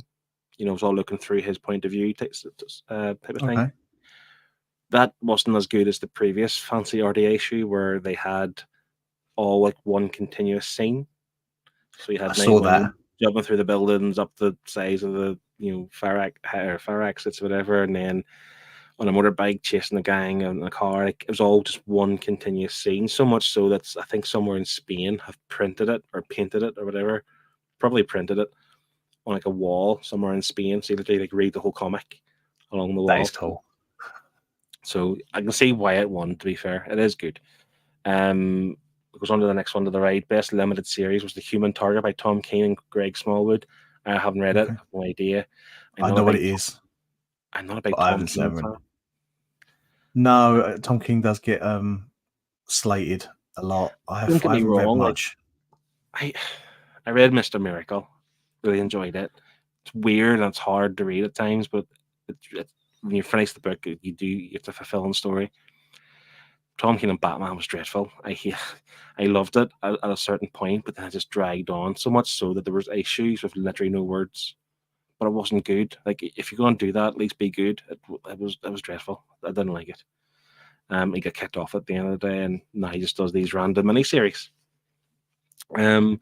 Best new series was Public Domain by Chip Zdarsky from Image Comics. I haven't read it. Have you?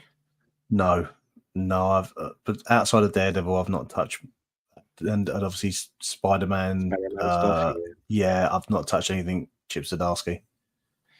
There's no one here on the panel, and there's no one probably watching up to the age of 8, so I'm not really sure of any of these books here. Similar to the age 9 to 12. I was a bit offended by this, by the way. So, best publication for teens, ages 13 to 17. Do a Power Bomb by Daniel Warren Johnson. That's my favorite book last year.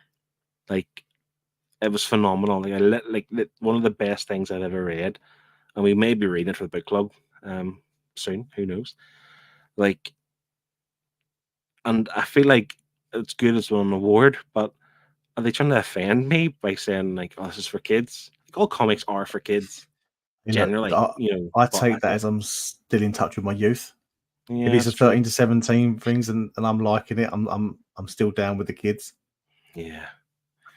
The next one down, Revenge of the Librarians. How do you say that word? Librarians. By Tom Gold. I don't know who this is. Don't know what it is. No. It's drawn quarterly. I know Chris has read some of the drawn and quarterly books, as has Rich. He from Comics versus the World. He might have actually read this. I think I seen a post recently on Instagram. I don't know who it was from. Probably was from Comics versus the World on this. Best anthology. Not sure who that is. Apologies. Best cover artist, Bruno Redondo from Nightwing. He won for it. Again, his covers are phenomenal. Yeah. I know, because you're a cover guy at the minute. You're banned mad covers. But he beat Alex Ross. But Dan Moore isn't there at all. He wasn't even nominated. Yeah, there's so many nice covers out there at the moment, and most of those are not, I like an Alex Ross cover. Zoe Thorogood, she's only done a few, isn't she? She's got a handful of covers. Yeah. How did she get into a nominee? Again, a pinch of salt, because I don't know what the criteria is to kind of get nominated, and I do sometimes feel like it's like a club, like you need to be in with the crowd type, so to speak, to even be nominated, and it's just everyone who got their friends type of thing. So again, pinch of salt, don't give too much credit to this, but still I would imagine as a writer for this is still a fairly prestigious award to hold. Best colouring, to be fair, Jordi Belair, Nice House on the Lake, Suicide Squad, Blaze, Ant-Man, Miracle Man. So there's quite a lot there, and other than Alex Ross, there's not. Well, Jacob Phillips, again, he's young and up and coming. He'll be one of the best to come. There's a new Wild West book coming out. Oh, what's it called? I've got it on the pull list. Was it Jacob Phillips?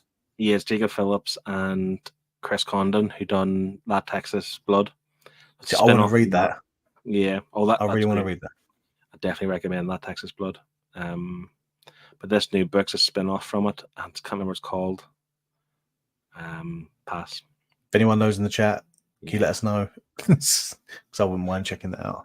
Best lettering, which I feel like we're getting to the awards like best lettering. It's like, but Stan Sakai, Chris, you'll be happy. Usagi Yojimbo, Stan Sakai won it. Again, other than Todd Klein, they're not names I really recognize. No, there's not many there that jump out at me. But other than Stan Sakai, the big kind of one, I suppose, would be best writer, and that was James Tinian the Fourth. House of Slaughter, Something's Killing the Children, Wind, The Nice House on the Lake, The Sandman Universe, Nightmare Country. Yeah, that's with oh my god, what's his name? The guy that's got no eyes. It's a spin off with him in it. Oh, really? Yeah, I think that's right. These are most of the covers. Can't think of his name now though. He's in The Closet and The Department of Truth. James Tinian, to be fair, in the last 3 or 4 years has been one of the best writers in terms of the sheer amount of volume of quality he's putting out. Like sometimes I do think when you do too much of that, you do fall in quality the more the series goes along. And I've noticed that with James Tinian. Well, I'm dying to get into his latest book, World Tree. Yes, I heard. I am dying to get into that, to the point where that, spoiler, it probably will be one of my picks for the next season of Nerdherd. So watch this space. Best writer artist is Kate Beaton, I think, from Ducks. And I know that's a book I haven't read, but I've seen it on people's Instagram. I've seen it. I think Chris covered it too. Drawn and Quarterly. That's the publisher for it. And best penciler, inker, or penciler inker team was Greg Smallwood for The Human Target. So essentially, I mean, DC, they cleaned up, didn't they? Have dominated on this. They did dominate. GP Phenom saying, still need to redo a Powerbomb. Do it and review it for your book club. Just wait a few months. Wait a few weeks till I reviewed my book club. Offmyshelves, he's won it every year since the beginning of time. Always top of the class for lettering. So he stands Sky. Yeah. And GP, I would have liked to see Philadelphia win Best Continuing Series. That's the thing. I think it's another series I wanted to get into. I've only read the first volume. I've got all the single issues, to be fair. The first volume was really good. But yeah, so like, again, can we give them too much credit? Can we really think about, the Eisners as being like the benchmark, like a pillar of success? Like you only read Eisner books? I don't know. I think from reading as many books as we read now, we've picked books that have got hype behind it. We've picked writers that have got hype behind them as well. You know as well as I do, it's all subjective. We've just got to check it out, read it. If it's your thing, it is. If not, maybe that writer will write something else you like, or nothing at all. You know, maybe it just depends. Well, that is the end of my slides. That's all I've done. There was tons of other stuff, but like I say, we've been an hour and 45 minutes. So if we were to do everything, we would need another 2 or 3 hours. 2 hours. To be honest. So yeah, I always do this every time. I always leave it to the end. I want to run through what's coming out in the weeks ahead. So I'm going to share it and just run through it. Certainly things that I think that I'm looking forward to, and Martin, I think you're looking forward to. Just shout out loud. Oh yes. And oh, hang on. What have we done? This has not come up for you, is it? Can you see this? Oh, you can. Yeah, Okay. yeah. We can see it. So the first week of August, you got Miles Morales Spider-Man. Oh, that's trade paperback, which I'm not going to get because I'll get the Omnifuss when it comes out at some point. Me too. Swamp Thing. Yes. I'm looking forward to Swamp Thing, Green Hell. Jeff Lemire and Doug Mankey, I think. Yep. Yeah. It's a black label book, so I will be getting that. No interest in Blue Beetle, to be honest. No, I do like the character. It's just that there just doesn't seem to be many good runs for Blue Beetle, is there? The character's quite cool. I like him in what was it called? The Young Justice? Yeah. The animated show. I like him in Young Justice. For the movie looks okay, but it looks how do I put this? Like we're wanting Marvel to go back to basics with their movies at times. Blue Beetle looks like a basic superhero movie. I'm still gonna watch it.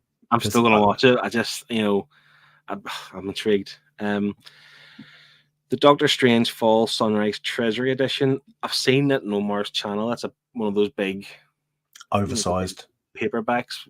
Yeah, which don't fit in the Kallax, and I don't even know if they fit in a Billy bookcase or not. So it's not for me. I like the art. Is that Trad Muir on art? I couldn't tell. I'm not. I don't read Doctor Strange at all. I think it's Trad Muir who was on the Silver Surfer Black run, which is really, really weird art style, but it's good. There's our boyo there, the Spider-Gwen Ghost Spider. That's look at that cover feel. That's the standard. I know that cover's going to save me £15. If I was to just cancel my pre-order for the DM variant and get this, I'm saving £15 and I'll still get the same book. What's it really matter for the cover? Oh, I think I've talked myself into it. Secret Warriors, is that something you're interested in? No, that'd be a pass for me. I've been very selective with Marvel Omnibuses now because there is literally so many. I've just got to pick a few characters and run with it. Yeah, I'm interested by the Punchline Gotham game hardcover. Oh, really? Yeah, I like the design of Punchline, and it's the same with like Miracle Molly. I don't know what it is. I just love their character design, and some of the art covers that have been released. It just looks great. I'm just tempted to get into this. The reason why I sounded surprised there, by the way, it's not because it's bad. Like Punchline is a cool character. I feel like it's one of those ones like, and Miracle Molly too. It's weird you mention that. Like they put them in and they were cool. And there was another one called Clown Hunter, which is literally a guy whose parents were killed by the Jokers, and he then after Gotham, what was it, the Gotham War it was called? He wanted to kill everyone that has a clown mask, right? He beat him with a baseball bat. He's such a cool character, really likable, really nice guy. Even they killed the clowns, but they stopped. They stopped with it. They didn't. Miracle Molly, the Clown Hunter, and Punchline. They haven't done a lot with it. Which is a shame because I just love the artwork. I've been very lucky to pick up some really cool covers. I've been picking up some like Punchline #1s, and I even managed to land the Carla Cohen Miracle Molly Virgin cover for like really cheap the other day. Yeah. So, there's just so many stunning covers. And I've picked up a few of this Punchline Gotham game singles for the covers. And I don't know, I'm tempted to, I might try it digitally first before I make the jump. Yeah. See if it's worth. I just have to let you know that my internet has one bar apparently on the screen. So if I do get cut off, Martin could just talk you through some books. Yeah. These are the hardcovers I was talking about for the One Bad Day stuff. You get the Bane, you get Clayface. This is how I'm going to collect them, obviously, but I'm not going to collect the box set. I'm going to collect the rest of them apart from the Killing Joke. Yeah, I'm not going to be fair. Yeah, BPRD Volume 6. What's it? Yeah, I'm on the fence with these because do I wait for a library edition to go with my Hellboys, or do I bite the bullet and just go with the trades because we're not seeing any hardcovers or libraries. So here's the Simpsons Treehouse. I didn't realize that was out. That is going to be a purchase. I think I have it pre-ordered in Amazon of all things. To be honest, I will be getting that. Pre-ordered a year ago whenever it first came up for sale. But this is the Ghost Spider cover. So anyone still watching, that's the cover I pre-ordered. Right, the Gwenom looks really cool in Hyuk Lee DM variant, and this is the one I could change it for. And they're both really good, both very different, to be honest. If anyone, if people are in chat, if you're in chat, which cover do you like? Help Phil out here. Are we going for? Is he going to wait out for the Gwenom cover, or is he going to save £15 and go for the standard and join me? Oh, what do you think? If I knew how to do a poll, I would do a poll, but I don't. Connie is asking, what is a library edition? It's the same. Library edition's more Dark Horse stuff, isn't it? Yes, it is taller and wider than an omnibus, but it's just small enough to fit inside a Kallax. Yeah. Oh, you thought, Martin, they were going to say, straight out, go for the Ghost Spider one? Or No, I'm putting it out there. Let the Gwenom cover, go for Gwenom. He stays a cheapskate, he says, so choose the standard. This is what I mean. You got to ask, get people's opinion. It might, if you like that cover, mate, you stick with it. But the way I see it, that £15 I would save could pay for more books. So I need to think about it that way. Well, the chat's spoken, so yeah. Keep your eyes peeled on my Instagram. Maybe I'll post it. What about the Lobster Johnson omnibus? Is that part of the BRPD stuff? Is it part of the Hellboy universe, isn't it? But I've never read any of the Lobster Johnson stuff. So I read right. He'd probably be all over that. To be fair, yes, Black Hammer. That's not something I would be interested in. I have the first library edition, to be honest, but it's up for sale. I've got it on eBay, sealed, unopened. I thought I was going to try to get into it. And I remember Adam from Comic Bound, he really rates this series. But it's just one more book I don't need to get into.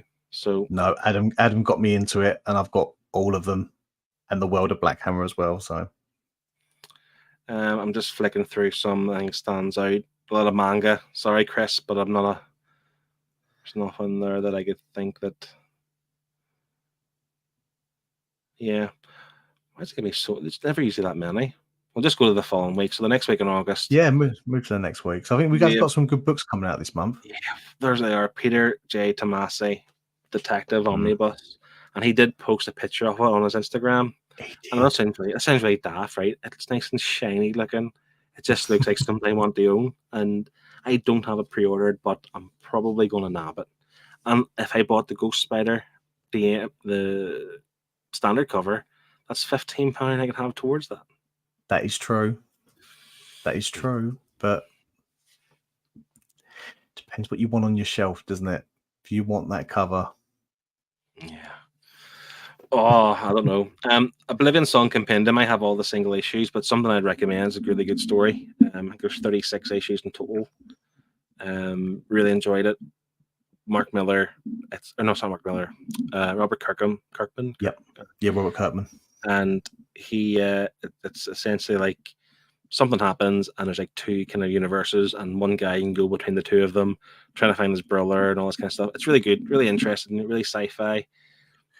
I recommend it. So that's the compendium. If you like to have the complete series in one big paperback, that's the way you do it.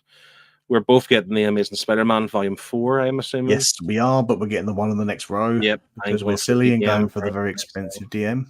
Yeah. I am also getting this Behold Behemoth book.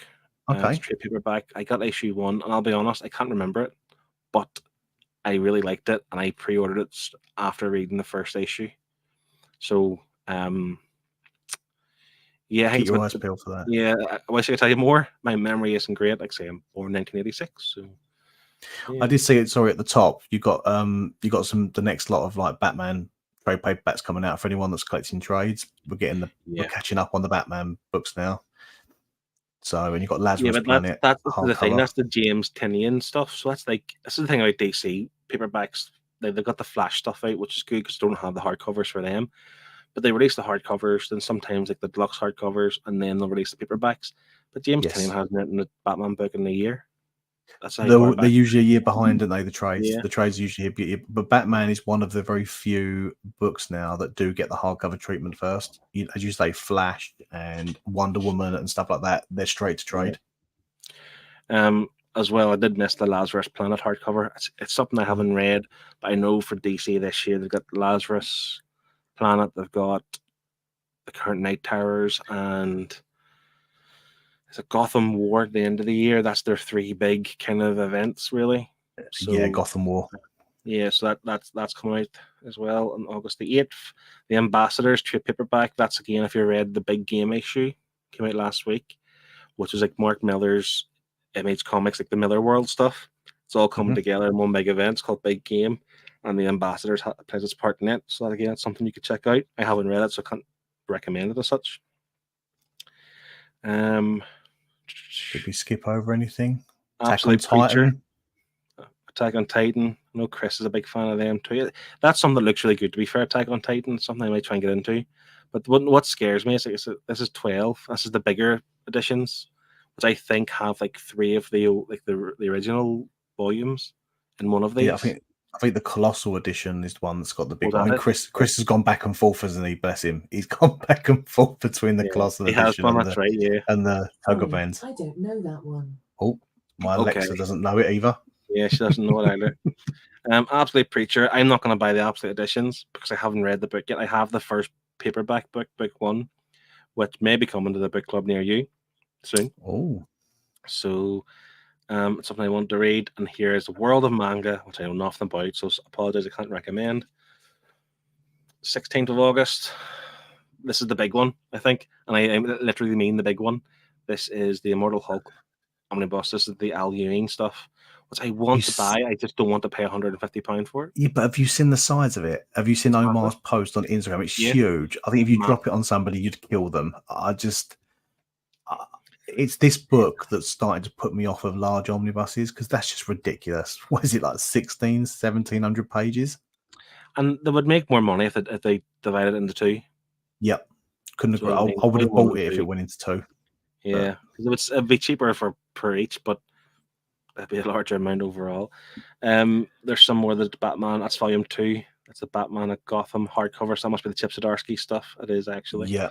Yeah. And then we have the Detective Comics, which is the Ram V when he took over. And this is the thing, like that's volume 1. Gotham, like he's been writing that for quite a while, so they've taken a long time getting that out. Yeah, that is quite a while, isn't it? Yeah. There's the Batman One Bad Day box set I was talking to you about. It's a cardboard box, comes with 2 books, I think. Well, this is actually the complete. Is it the complete one?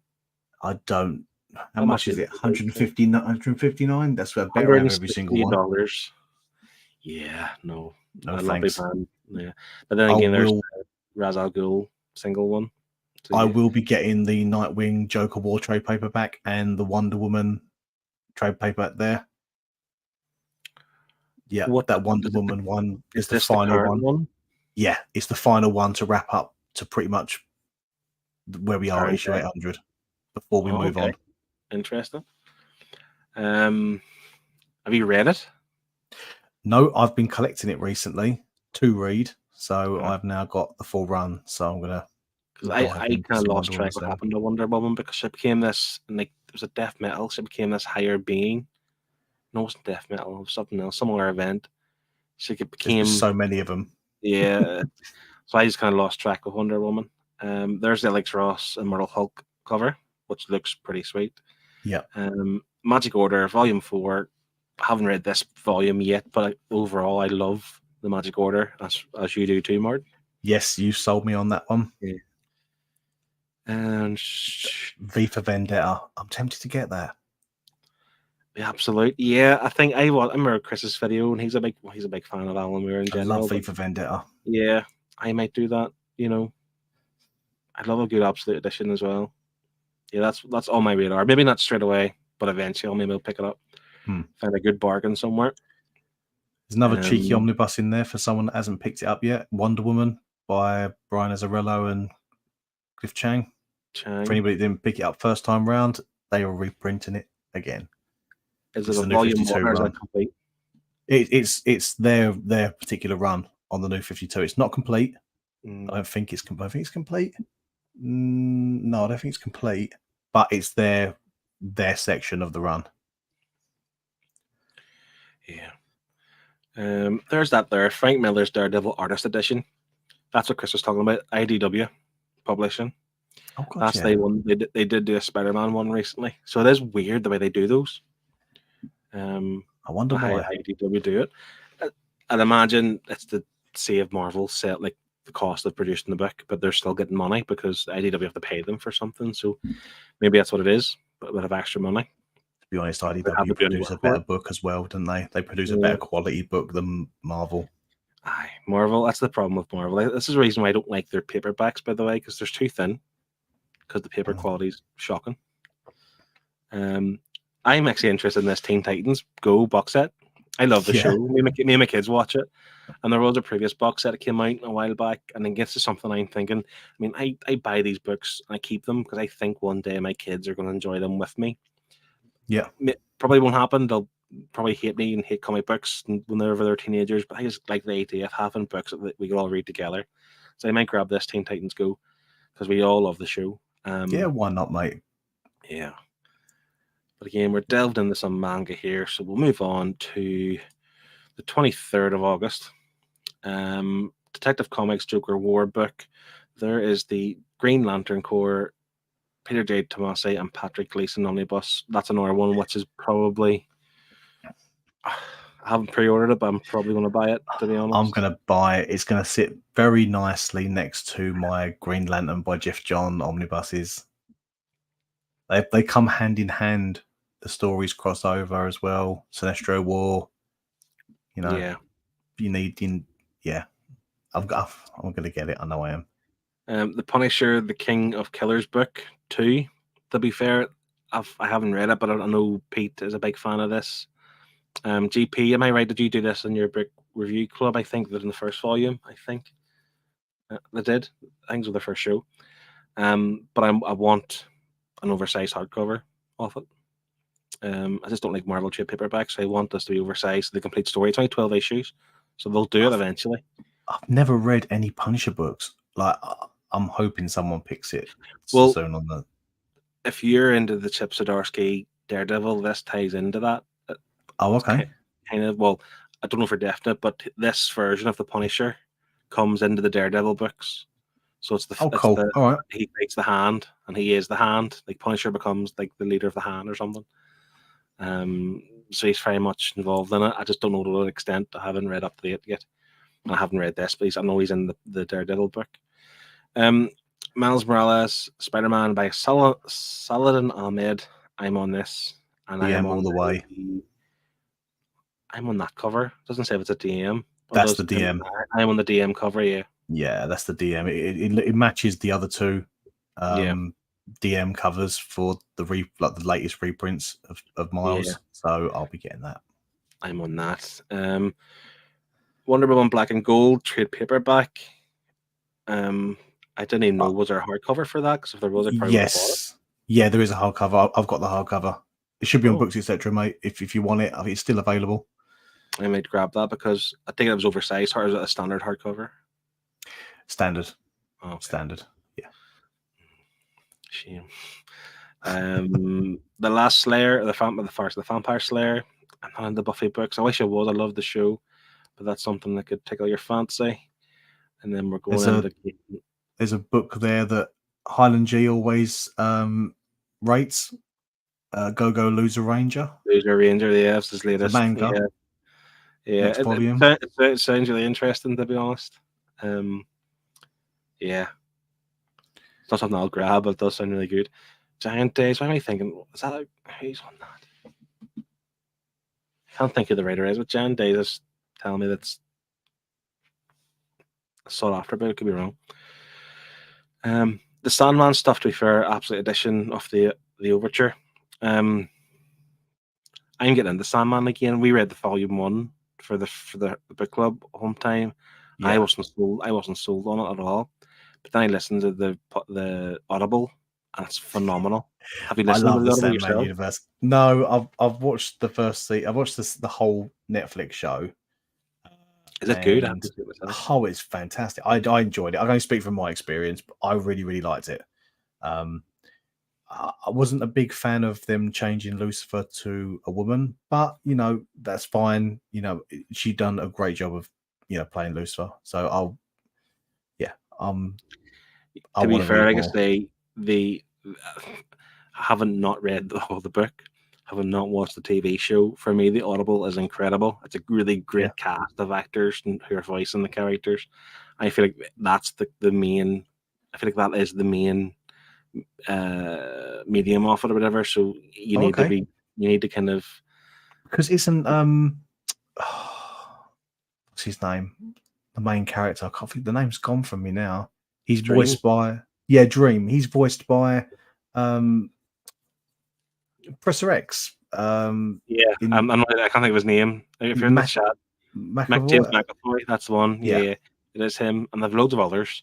I can't think of them at the minute, but yeah, they've loads of others who are really. I'm gonna have to listen to that now because so good. So it's really dramatic, really good. So yeah, recommend it. And then the last week of the month, 30th of August, it's my wife's birthday, so I won't be buying books this day because I'll be skinned. Superman, absolute. Already pre-ordered this. Yeah. Yeah, I've got to go. Yeah, I'm having this. Superman for all seasons. I might have to jump in that too, to be honest. I mean, I am a fan of the absolute editions. They're just really good quality, oversized art, wonderful, and they fit in the Kallax. Great. I'll also be getting Dr. Aphra Volume 2. I do like the modern take on Star Wars. I say modern, but let's just say the latest continuity of Star Wars. I've really enjoyed Darth Vader by Charles Soule. Yeah. So I've obviously expanded a bit more, so I will get that. The Star Wars is the less said the better. I have a problem with it. I don't know why. I think it was it Pete's show. TripleG Comics was asking for like the overrated franchise or something, and I said Star Wars, and I stand by it. I'm not saying it's bad.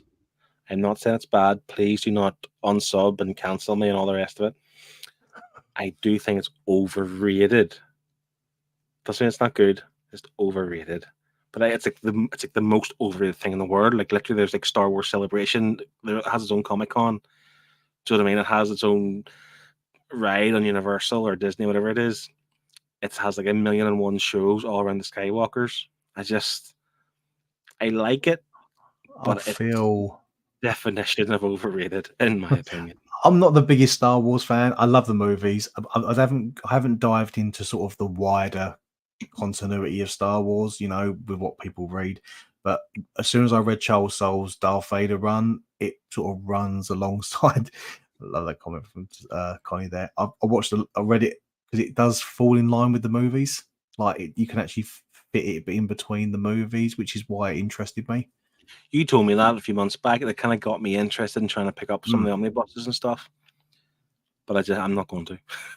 It's too much. I feel like it's intimidation. I feel like it's just too much for me to get into. I just can't do it.